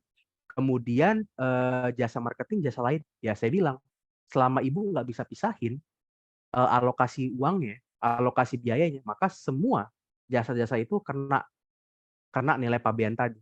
Ya harus dimasukkan ke dalam nilai pabean tadi. Nah, berarti di situ saya bilang, kita harus komunikasi dengan orang legal dari sebuah perusahaan. Kenapa? Karena kita harus tahu, oh ketika kita kerjasama dengan negara asing misalnya, atau negara luar, atau kerjasama dengan orang lain, apalagi nanti akan terkait kan. Jadi gini, karena konsultan di luar negeri itu memasukkan semua kan QC, jasa marketing, jasa lainnya dalam satu kontrak, ya kan? Maka kliennya yang merupakan PTA, dia akan membayar biaya yang lebih tinggi kan, logikanya kan. Padahal seharusnya dia nggak harus membayar biaya-biaya itu. Nah, berarti makanya itu pentingnya. Kita harus koordinasi. Importir di Indonesia itu harus bilang, harus kasih guidance kepada kliennya atau kepada stakeholder-nya di luar negeri. Peraturan di Indonesia ini seperti ini. Kamu jangan masukkan ke nilai itu ya, biar cost kami itu nggak bertambah. Ya itu dinamakan compliance, Bapak Ibu. Ya, itulah gunanya compliance yang tadi. Compliance itu bukan hanya cost center, tapi dengan kita menceritakan ke orang tentang compliance di negara kita, maka kita akan berperan aktif ya Bapak Ibu ya, untuk mengurangi cost kita sendiri Bapak Ibu. Ya, seperti itu. Contohnya misalnya aku di perusahaan, aku selalu bilang, ketika supplierku itu error nih, dia itu salah ngasih harga, kemudian seenak udelnya, dia itu ngubah invoice lagi ketika aku udah clearance. Ya aku bilang, kalau misalnya kayak gini, ya kamu akan buat saya tuh akan kena tagihan audit di kemudian hari. Ya kita jelasin prosesnya, kayak gitu. Ya, itu namanya compliance. Dan yang tadi compliance itu belum tentu strict. Kita jelaskan aja kayak gini, lain kali kayak gini ya. Nah, nanti kalau kamu kesulitan, kita ada satu ada satu fasilitas namanya voluntary declaration, voluntary payment. Nanti di situ kamu laporkan dulu nilai estimasinya, baru nanti sisanya dilaporkan lagi di kemudian hari. Kayak gitu Bapak Ibu yang aku bilang tidak strict. Ya itu compliance menariknya. Ya, seluruh bagian itu memang harus sinergi satu sama lain ya. Seperti itu. Nah, kemudian yang keempat, terakhir itu adalah proses. Proses itu ya kita harus tahu nih, ketika kita mau ngimpor barang, apakah izinnya sudah terpenuhi. Itu dinamakan proses. Bapak Ibu nggak bisa hanya mengandalkan faktor luck. Ya, ada orang yang misalnya kan praktek umum kayak gini kan Bapak Ibu kan, barang itu lartas ya kan, karena HS itu lartas. Kemudian saya ganti HS lah. Misalnya HS pemakaian umum, saya ubah ke HS bagian dari unit tertentu. Itu kan biasanya bagian dari unit itu kan nggak lartas, ya kan? Nah, ya udah masukin kayak gitu aja lah. Nanti bilang ke customer ya, 3 hari lagi barang nyampe, misalnya. Nah, terus kena tegah. Nah, itu salah siapa? Itu salah di prosesnya Bapak Ibu, ya. Dan setiap proses yang salah yang kita lakukan, itu kalau menurut penelitian atau private research-ku sendiri ya, itu bukan bukan nilai tagihan dari pemerintah itu yang menjadi suatu masalah, tapi habit. Habit itulah yang akan menjadi suatu masalah yang kronis, ya. Yang tadi, kalau misalnya dua unit dimasukin ya kan, aman, tapi caranya nggak benar. Maka nanti orang berikutnya yang akan memasukkan barang yang sama, dia akan confident. Apalagi misalnya orangnya baru nih, orang impornya. Dia akan confident, penerusku itu 2 unit itu bisa masuk. Terus dia akan masukin 4 unit, ya kan? Ini aman lagi masuk barang, ya kan? Confident lagi dia. Terus dia ganti perusahaan, ya kan? Penerusnya datang lagi. Penerusnya karena melihat senior-seniornya melakukan hal yang salah tapi aman, terus dia itu bilang ke manajemen, "Pak, kita masukin aja 10 kontainer biar cost kita makin murah." Terus, "Oh, aman kah?" kata kata manajemennya. "Aman, Pak, aman." Gitu kan. Karena yang sebelum-sebelumnya aman. Nah, pada saat di sini dia mungkin masuk masa sial nih. 10 kontainer tegah nih, tek. Karena misalnya HS-nya salah, ternyata HS yang benarnya masuk lartas dan harus ada dokumen-dokumen tertentu, dia nggak punya. Nah, bayangin 10 kontainer ditahan dan benar-benar urgent dibutuhkan. Itu dampaknya banyak banget. Pertama dari cost perusahaan, ya, storage cost, demurrage cost. Kedua dari apa? Dari trust kita kepada pelanggan kita, customer. Ya kalau barang kita nggak bisa keluar, ya dia nggak trust lagi sama kita. Uang kita pun habis kan untuk biaya-biaya yang tadi saya sebutkan. Nah itu habit. Habit itu kan nggak bisa terkontrol. Kayak gitu ya Pak Ibu. Nah, menurutku dari hasil penelitianku yang paling berbahaya dari tidak comply itu adalah habit. Ya, karena kita nggak bisa memetakan sesuai dengan teori yang ada. Kayak gitu ya Bapak Ibu ya. Makanya itu penting, harus barang, harus dokumen, harus uang, dan juga proses. Seperti itu. Oke, aku lanjut lagi. Sebentar. Mana ya? Tunggu. Kok nggak bisa lanjut ya? Oke. Nah, tidak komplain terjadi kenapa? Ya, bisa dengan sengaja, bisa tidak disengaja ya. Kalau dengan sengaja, tadi saya sudah ceritakan sebenarnya. Kalau dengan sengaja yang merubah HS sehingga nggak kena lartas yang tadi, ya. Nah, yang kedua itu adalah masuk daerah pabean tanpa mengurus dokumen pemberitahuan impor. Yang tadi kita bicarain, pelabuhan tikus, ya. Nah, kemudian yang ketiga, melaporkan nilai invoice dengan tidak benar. Nah, yang tadi, Bapak Ibu, jadi jangan mencoba untuk menipu, misalnya bea cukai di sini, ya. Karena yang tadi, ketika dia ngelihat, dia kan bisa mengetahui database harga teman-teman, ya. Nanti akan dilihat nih, kemarin perusahaan lain yang ngimpor barang yang sama, dari supplier yang sama, tapi selang waktu impornya mungkin 1 minggu dari kamu, itu nilainya nggak segini deh. Kamu kok laporin 6.000, padahal perusahaan lain itu rata-rata laporin 10.000. Nah ya udah, kamu saya kenakan 10.000 ya. Nah, kayak gitu gampang aja. Terus melaporkan jenis barang yang tidak benar. Nah itu juga teman-teman, ya. Itu janganlah kalau kayak gitu-gitu. Terus melaporkan jumlah barang yang nggak benar. Ya, jumlah barang yang tadi ya, bisa dengan sengaja, bisa juga misalnya supplier-nya salah kirim. Karena ada case-case kayak gini juga. Di invoice dan packing list, itu misalnya yang dikirim 10 pieces barang. Tapi ternyata barang yang ada atau actual yang ada di kontainernya, itu misalnya hanya 8 barang saja. Ya, ya kalau kayak gitu kita harus main dengan alur dokumen tadi. Kita minta konfirmasi dari supplier. Tolong dong kasih konfirmasi bahwa memang karena kesalahan kamu, 2 unit barang itu tidak terkirim.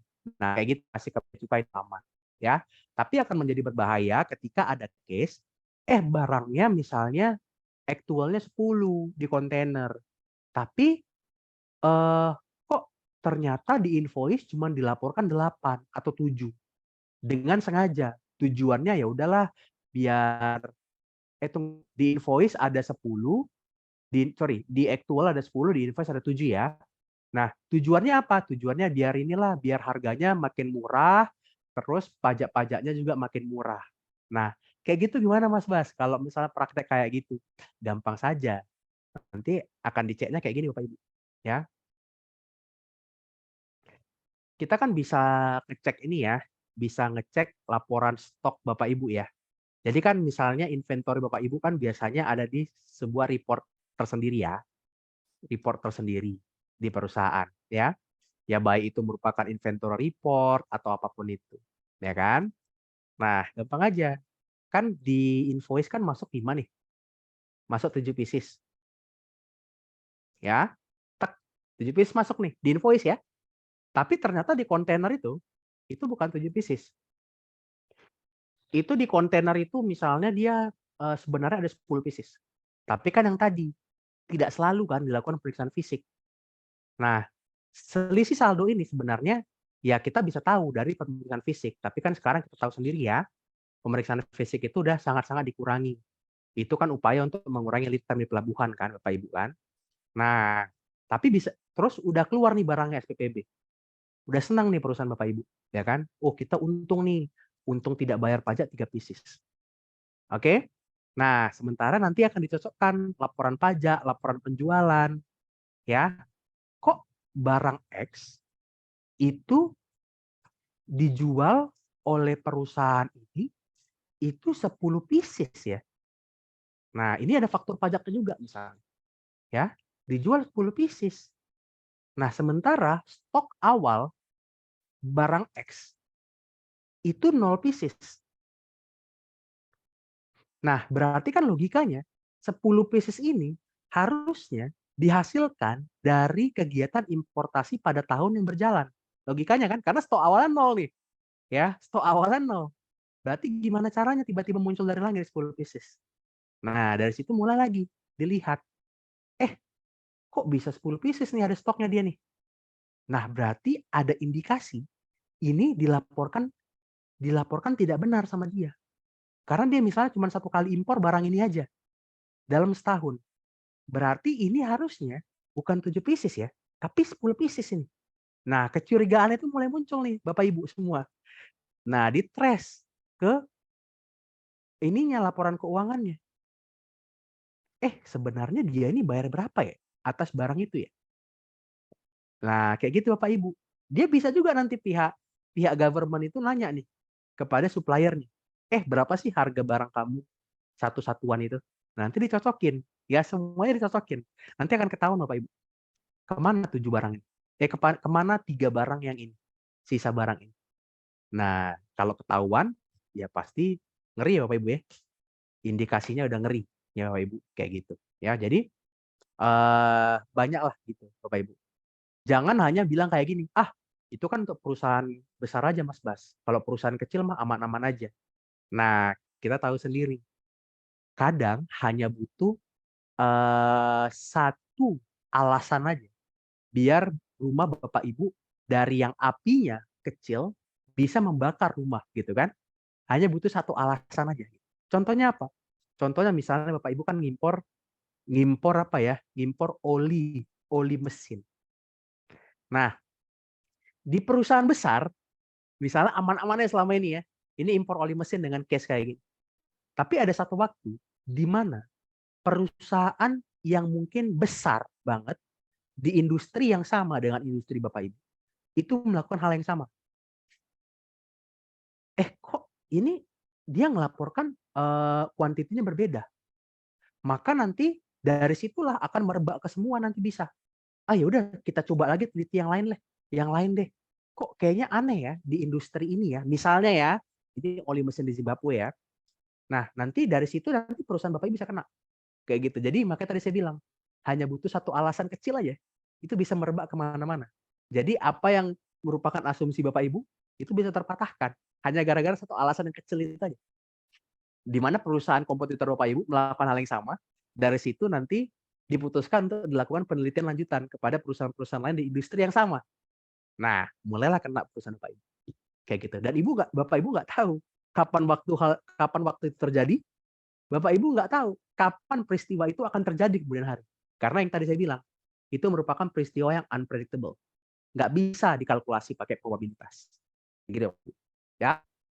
Kemudian yang tidak disengaja juga banyak, ya, yang tadi ada barang hadiah, ya, yang di invoice nggak declare, ya. Jadi tapi ketika kita nemu di gudang kita, kok ternyata ada barang ini. Nah itu merupakan hal yang tidak disengaja, ya Bapak Ibu ya, kayak gitu. Nanti sekarang lewat yang tadi lewat surat dari supplier bahwa ini merupakan barang hadiah yang tidak ada di perjanjian sebelumnya, kayak gitu.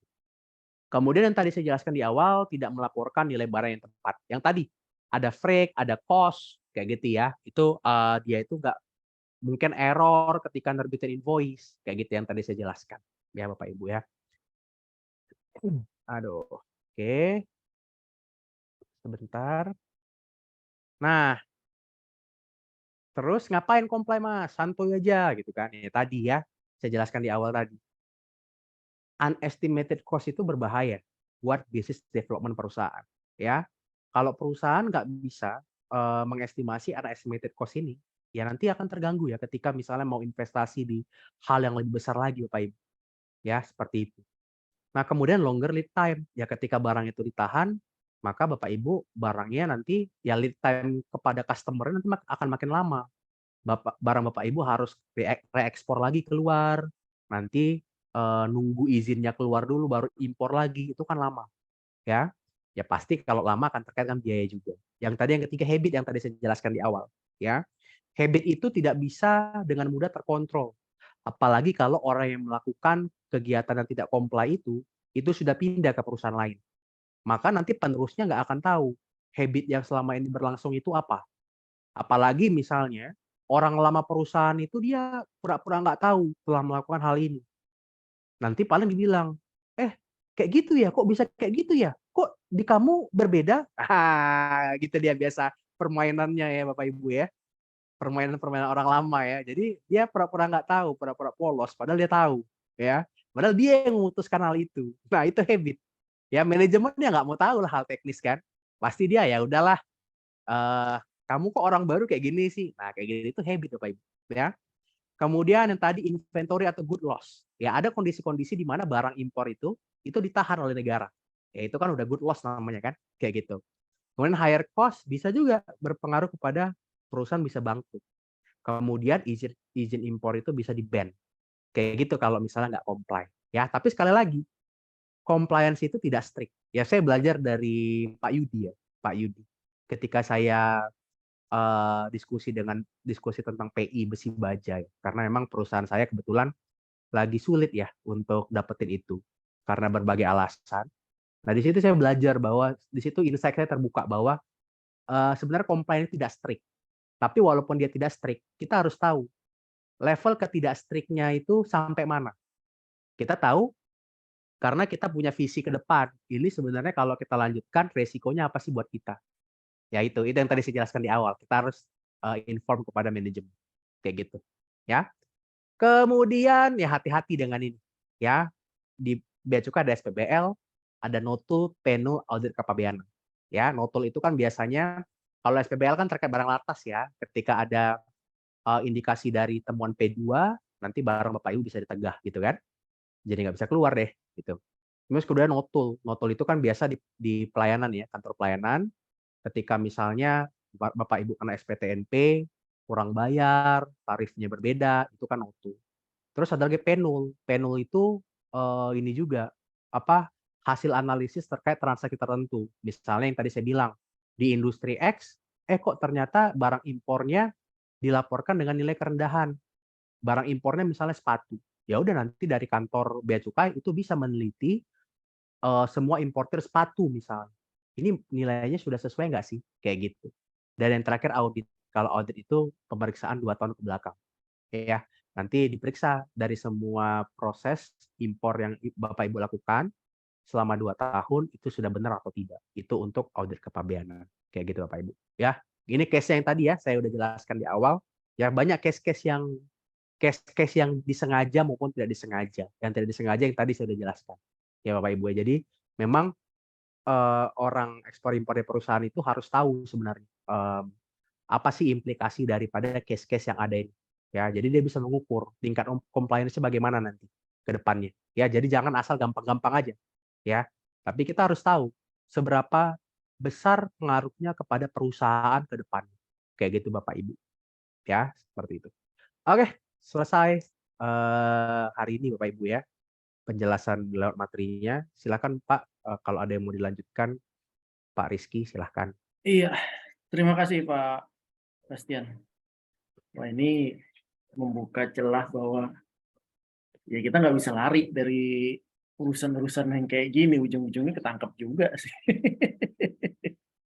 Saya udah tahunan di dunia ini ya, saya tahunya cuma satu. Semua orang mau impor ya harus siap-siap repot, harus siap-siap dokumen yang benar, jangan dengan cara gampangin.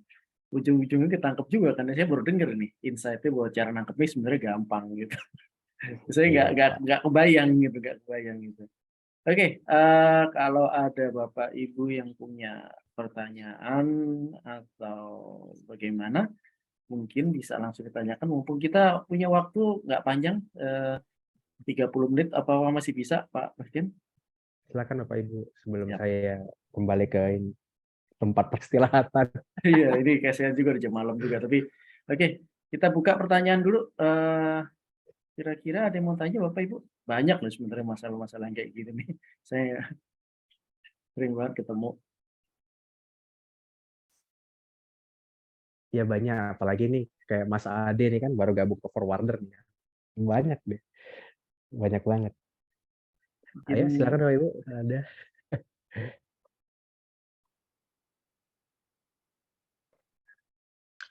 Halo, Assalamualaikum.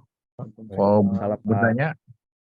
Pak. Terima kasih atas waktunya dan informasinya sangat ini sekali, tapi related dengan audit kepabeanan bahwa Pak, perusahaan. tolong sebutkan nama dan itu ya Pak. Oh, namanya dari saya mana? dari Sofyan dari PT Hitachi Energy. Oke, siap. Oke. Pertanyaannya gini, Pak, related dengan tahun kemarin saya ada audit kepabeanan per 2 tahun sekali. Dan ini ada mengenai masalah nilai pabean.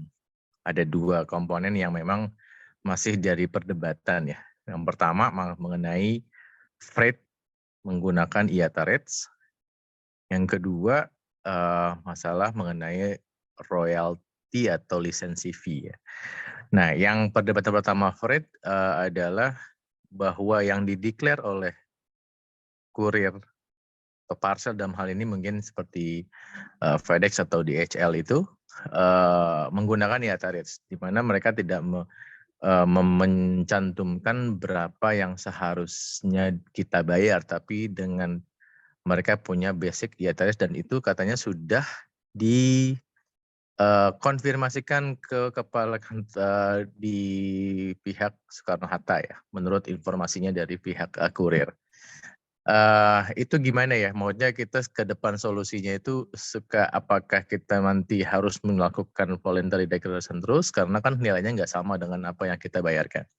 Yang kedua mengenai audit itu ada lisensi fee di mana perusahaan kami membayar lisensi fee itu dari hasil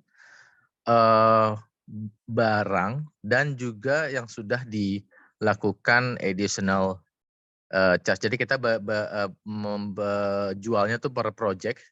Nah, nilai dari satu set, misalkan satu set sebuah transformer itu yang sudah ada biaya servisnya, ada biaya lain-lainnya dan segala macam, itu yang dikenakan, yang harus kita bayarkan royaltinya. Tetapi itu sangat berbeda dari nilai impornya. Contoh, kita impor misalkan 10.000, tapi ketika kita jual ke customer itu sudah menjadi barang jadi yang harganya 50.000. Nah, BC saat itu menilai ya yang kalian bayar royalti yang 50.000. Jadi kita kurangnya jadi banyak. Sementara kita beranggapan bahwa yang kita impor kan hanya 50.000 dan kewajiban kita bayarnya itu hanya yang 10.000 dong. Bukan yang ini kan ada bagian dari tambahan orang engineer kita, termasuk dari margin dan sebagainya. Itu boleh nggak dikasih masukan nih. Saya juga masih perlu banyak ngobrol juga sama teman-teman lain kalau yang udah punya pengalaman. Terima kasih, Pak.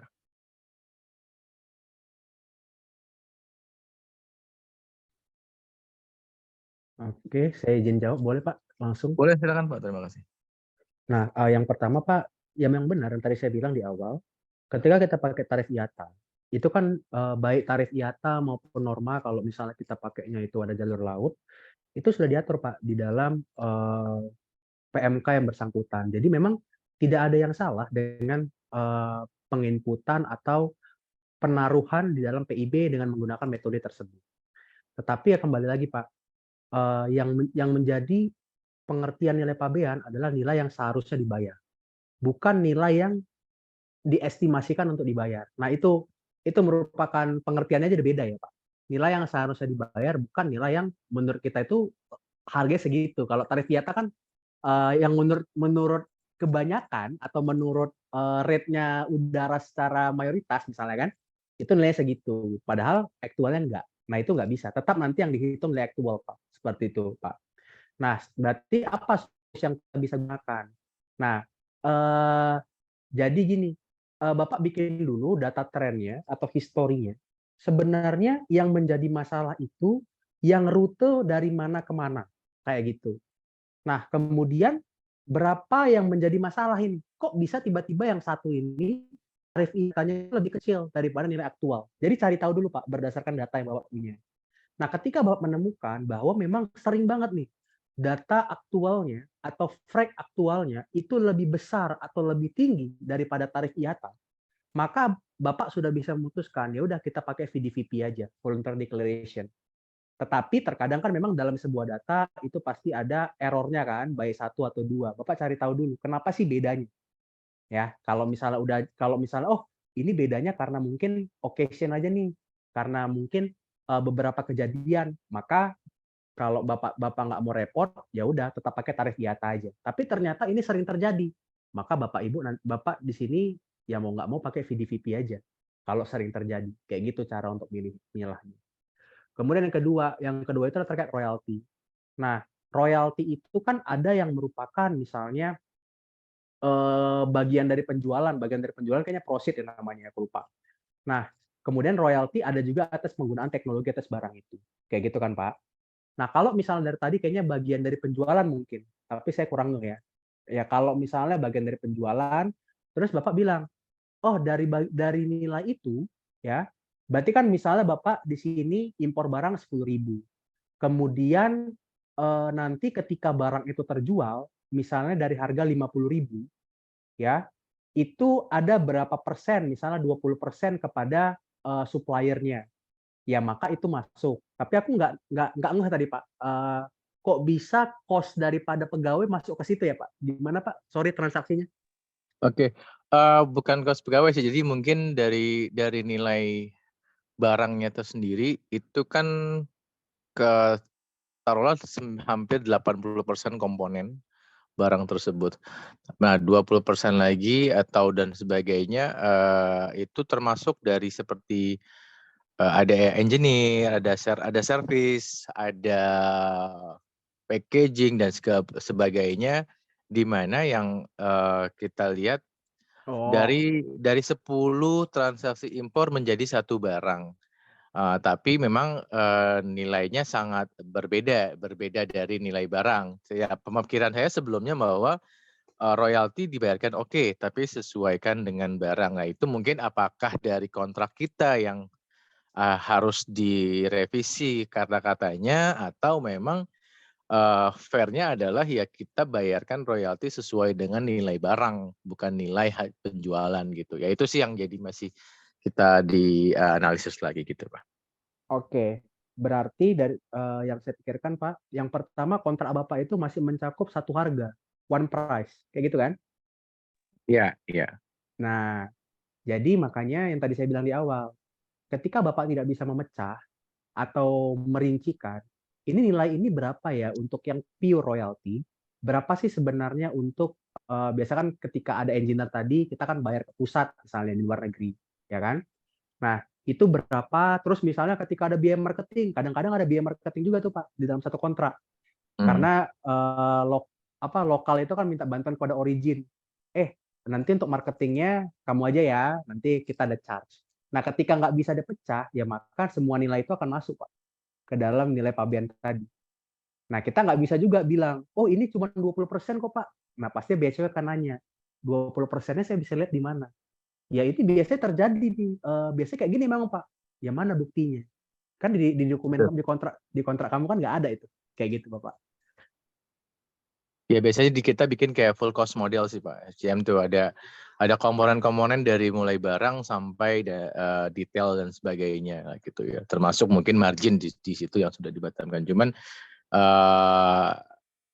ini mengenai royalti ini juga masih akhirnya kita naik ke pengadilan pajak dalam artian bukan kita mau ini ya, tapi kita mau tahu hasil yang sebenarnya dan pembuktian yang sebenarnya antara kedua belah pihak di titik tengahnya di mana gitu. Apakah mungkin di kontraknya, apakah perhitungannya yang salah atau dan sebagainya. Jadi intinya buat perusahaan kami ya hal yang baru karena sebelumnya memang tidak ada di-escalate untuk masalah ini, tapi hal tersebut karena kita full compliance dengan apa yang diregulasikan oleh pemerintah, makanya kita pengen tahu nih Pak, supaya tidak kemudian hari tidak hal-hal sini nggak berlanjut atau kita sudah mendeklar secara benar dari sisi freight, dari sisi royalti, jadi nggak ada voluntary declaration kan juga pengaruh ke performance nanti takutnya gitu Pak. Paling itu. Iya, ya itu Pak, di kontrak itu pokoknya harus serinci mungkin Pak, serinci Oke. mungkin. Terima kasih Pak penjelasannya. Iya, Terima kasih, siap. Assalamualaikum. Ya, waalaikumsalam Pak. Karena saya ada case juga sama dia royalti juga. Jadi saya pernah ngaudit salah satu perusahaan Pampers ya Pak, Pampers di daerah sana lah ya. Dia itu ngeprint logo Donald Bebek di di Pampers-nya itu, di popoknya itu kayak gitu. Nah, itu kan ada dua perlakuan.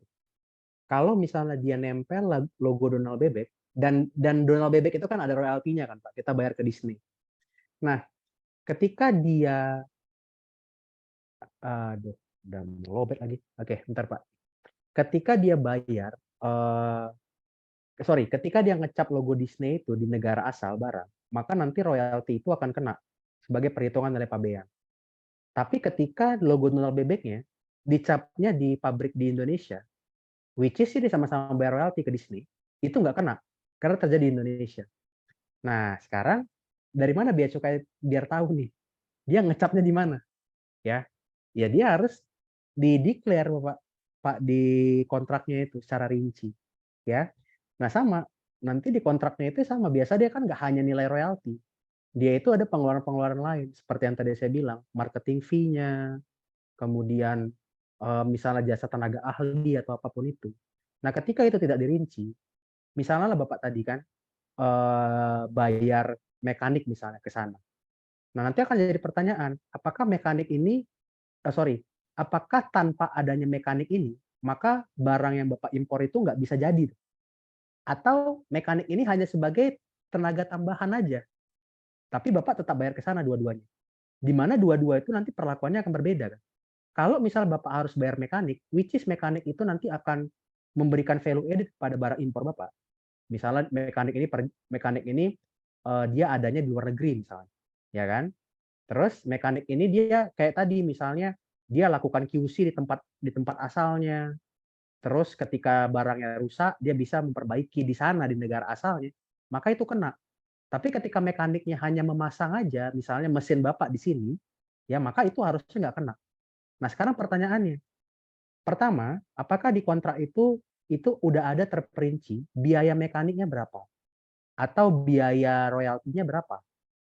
Nah, kemudian apakah terperinci juga ini biaya mekanik ini maksudnya apa? Kayak gitu. Atau biaya lainnya itu maksudnya apa? Biaya royaltinya ini atas apa? Karena mungkin aja royaltinya atas Disney tadi yang dicap di Indonesia, maka itu nggak kena. Tapi kalau biaya royaltinya nggak tahu ini apa, ya berarti nanti dia akan kena. Maksudnya akan dibilang ini harusnya kena Pak, Bapak nggak bisa buktikan. Nah, kayak gitu sih Pak, penjelasannya. Memang alur dokumen itu penting di situ.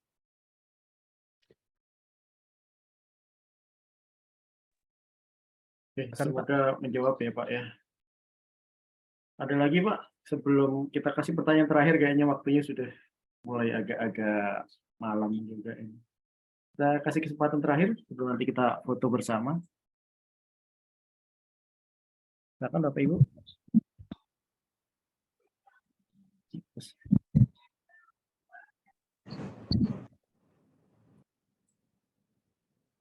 Oke, aku aja deh karena nggak ada. Halo.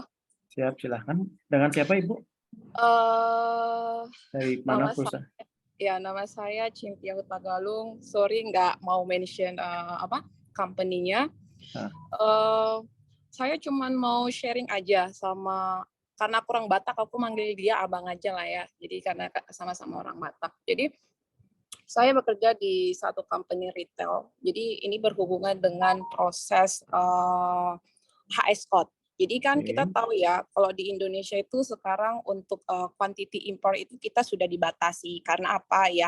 Mungkin pemerintah kita tahu, government-nya kita lebih fokus untuk yang produk lokal. Jadinya untuk quantity-nya kita dibatasi. Nah, someday case-nya ini adalah untuk quantity saya itu dia udah habis. Jadi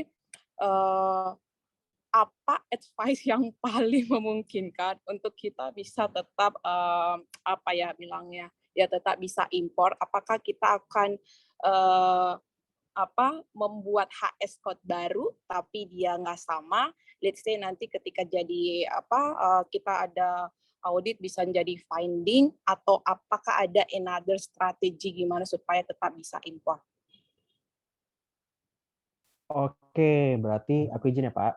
Berarti kan ini terkait dengan izin tertentu ya, misalnya contohnya kayak PIB Sibaja yang tadi. Nah, sekarang gini Mbak, makanya tadi saya ulangin bahwa sebenarnya compliance itu tidak strict. Jadi gini,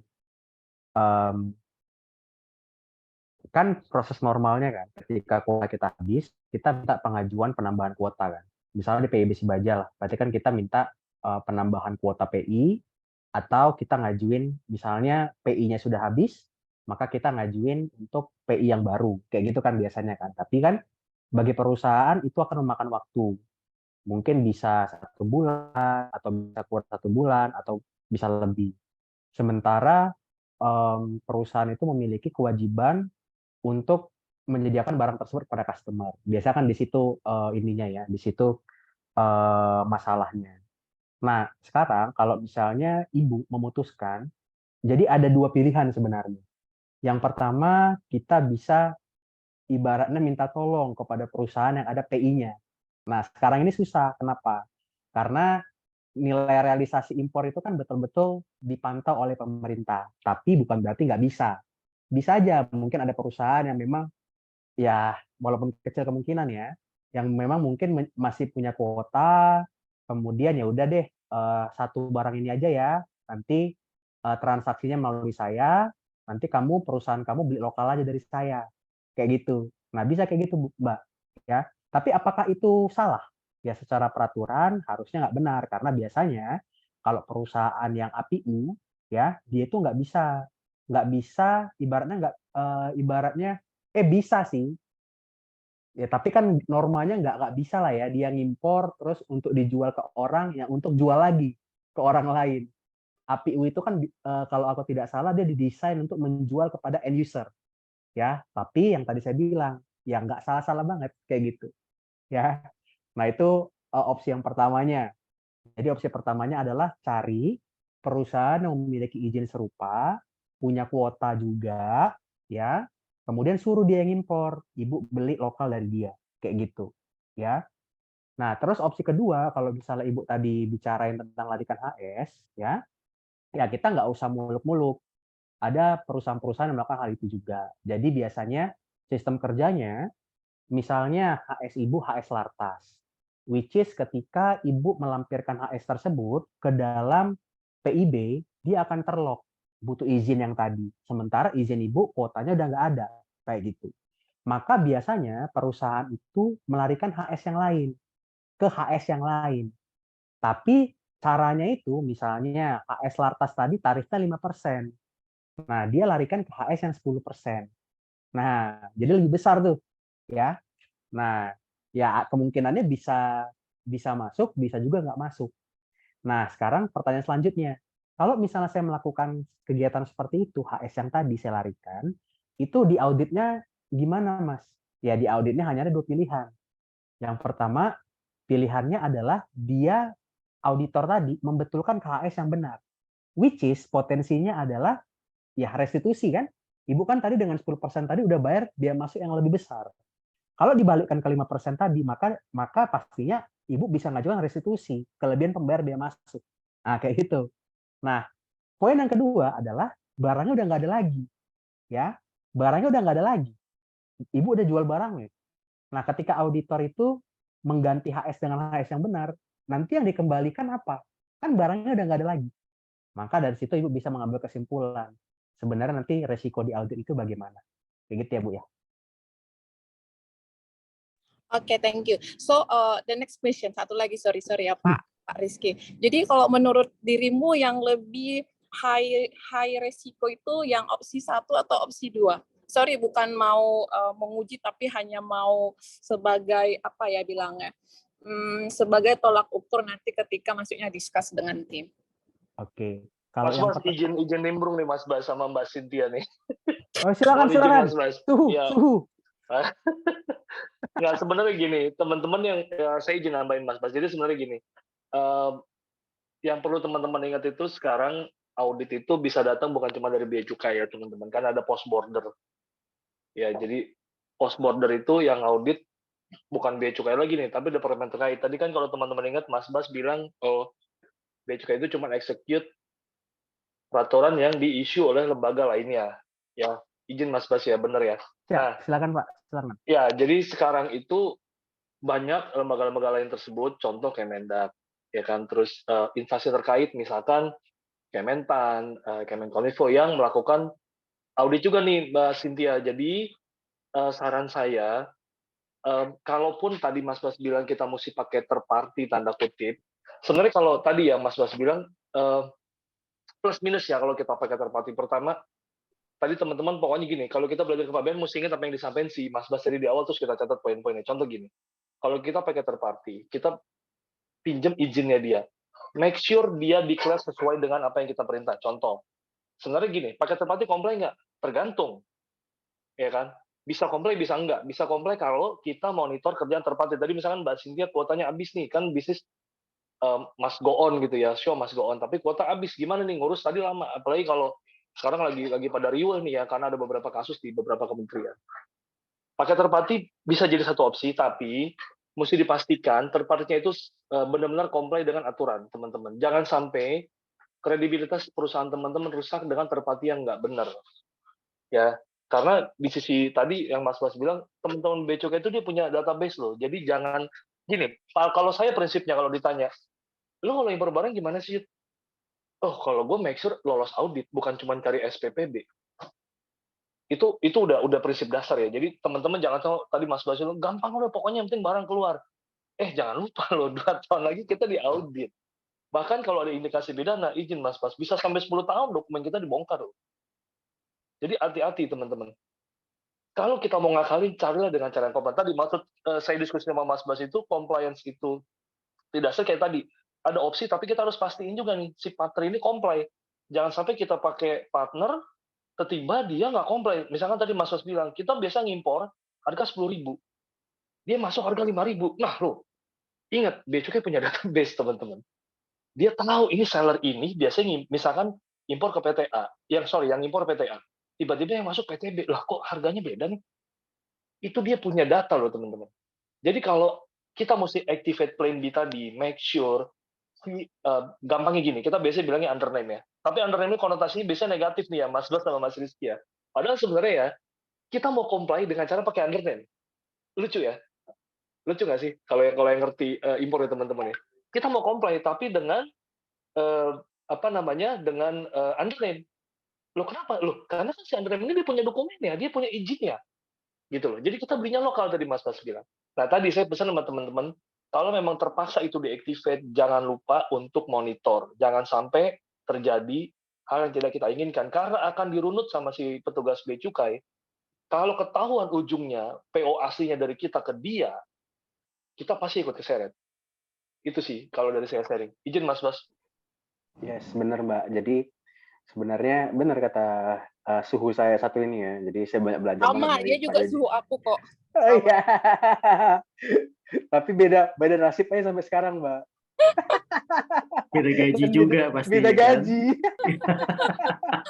Nggak, soalnya aku berteman Aduh. dekat sama Mas Yudi. Jadi Mas Yudi tuh sering share untuk yang cross border, forwarder dan kayak everything lah ya. Karena memang aku basically juga supply chain, tapi lebih kayak ke logistik, warehousing sama fulfillment-nya. So nggak terlalu dalam banget untuk yang dunia import di supply chain-nya gitu. Jadi that's why karena kita sekarang lagi isu yang kota, jadi aku mau raise, jadi kita setidaknya dikit punya strategi. Sebenarnya untuk yang poin yang 1 sama 2 itu is okay, cuman resikonya sih terlalu besar untuk yang poin 1. Iya, Mbak. Ya, jangan lupa ya kalau nyari orang impor, Mbak. Bercanda. Jadi ya memang benar sih, apalagi bagi perusahaan yang besar kan dia kelihatan ya, Mbak ya. Beda dengan perusahaan yang skala kecil. Kalau perusahaan, nah yang kata tadi Pak Yudi, memang benar Kementerian Perdagangan dan kementerian terkait itu ada fungsi auditnya ya, fungsi auditnya. Nah, kalau kita berbicara tentang resiko, ya kalau dia itu perusahaan semakin besar, maka nanti faktor resikonya akan semakin besar kan, Bu ya. Karena akan terkait kepada banyak hal. Nah, tapi kalau memang sudah betul-betul urgent, ya bisa pilih dari 2 itu. Ibu bisa Ibu bisa lihatlah resiko yang paling kecil apa. Kalau 2 itu menurut saya ya tidak comply sih. Tapi kalau betul-betul sudah mepet, ya mungkin bisa dipikirkan, bisa dilakukan feasibility study terhadap 2 itu. Ya, tapi ya pertanyaan lagi kembali kan, kenapa mepet? Nah, berarti untuk next-nya planning-nya harus diperbaikin kan. Kenapa harus ada over demand lah bisa kita bilang ya. Terhadap padahal jumlah stoknya segini, kok kita butuhnya lebih dari sini. Nah, berarti supply chain-nya memang harus lebih diestimasi lebih benar di kemudian hari, Ibu, ya. Tapi kalau misalnya yang tadi, cara tadi, ya kalau misalnya tidak mepet-mepet banget, ya jangan digunakan lah. Tapi kalau ya mepet, kata Pak Yudi tadi, ya apa boleh buat kan, seperti itu. Oke, terima kasih Pak Bastian, Pak Yudi, senior kita bersama. Waktunya sudah nggak ini lagi sih, sudah malam jadi kelihatan tadi Pak Bastian juga laptopnya udah habis baterainya, terpaksa dipakai HP dan Karena Pak Yudi yang bicara tadi Pak, saya jadi merasa kayaknya saya nggak cocok gunain laptop deh kalau Pak Yudi udah bicara kayak gitu Pak. Saya pakai handphone aja. ya wes, waktu sudah nggak memungkinkan lagi, tapi ini sangat, saya pikir saya forwarder. Saya dulu ngerasain bertahun-tahun forwarder, sampai sekarang juga nyari duitnya forwarder, tapi nggak pernah ketemu kasus yang sangat banyak sekali. Cukup berharga, Pak Bastian, saya izin nanti saya masukkan di YouTube-nya NLC, karena nggak semua orang bisa join malam ini. Barusan lo jangan chat saya, sudah telat, maaf telat banget loh. Tapi intinya sekarang ini pelajaran yang sangat berharga, dan saya sangat berharap Pak Bastian dengan NLC tetap akan, mungkin seri-seri berikutnya nanti kita akan omongkan dengan bentuk yang lebih berbeda gitu.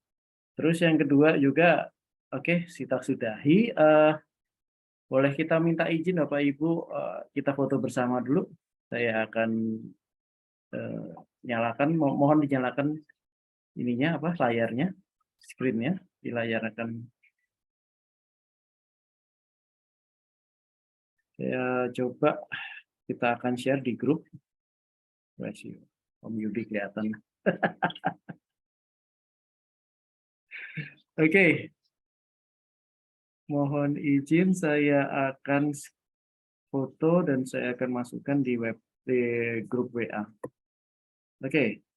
Kalau berkenan, saya mulai 1, 2, 3. Saya foto, saya masukkan ke WA. Ini ada yang terakhir. Oke, sebentar. Saya ulang. 1, 2, 3. Saya masukkan di WhatsApp grup ya.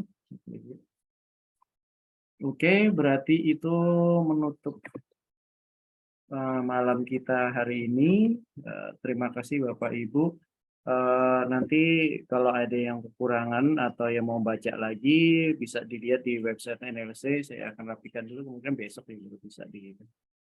Oke, terima kasih Pak Bastian, Pak Yudi sudah ikut rembuk.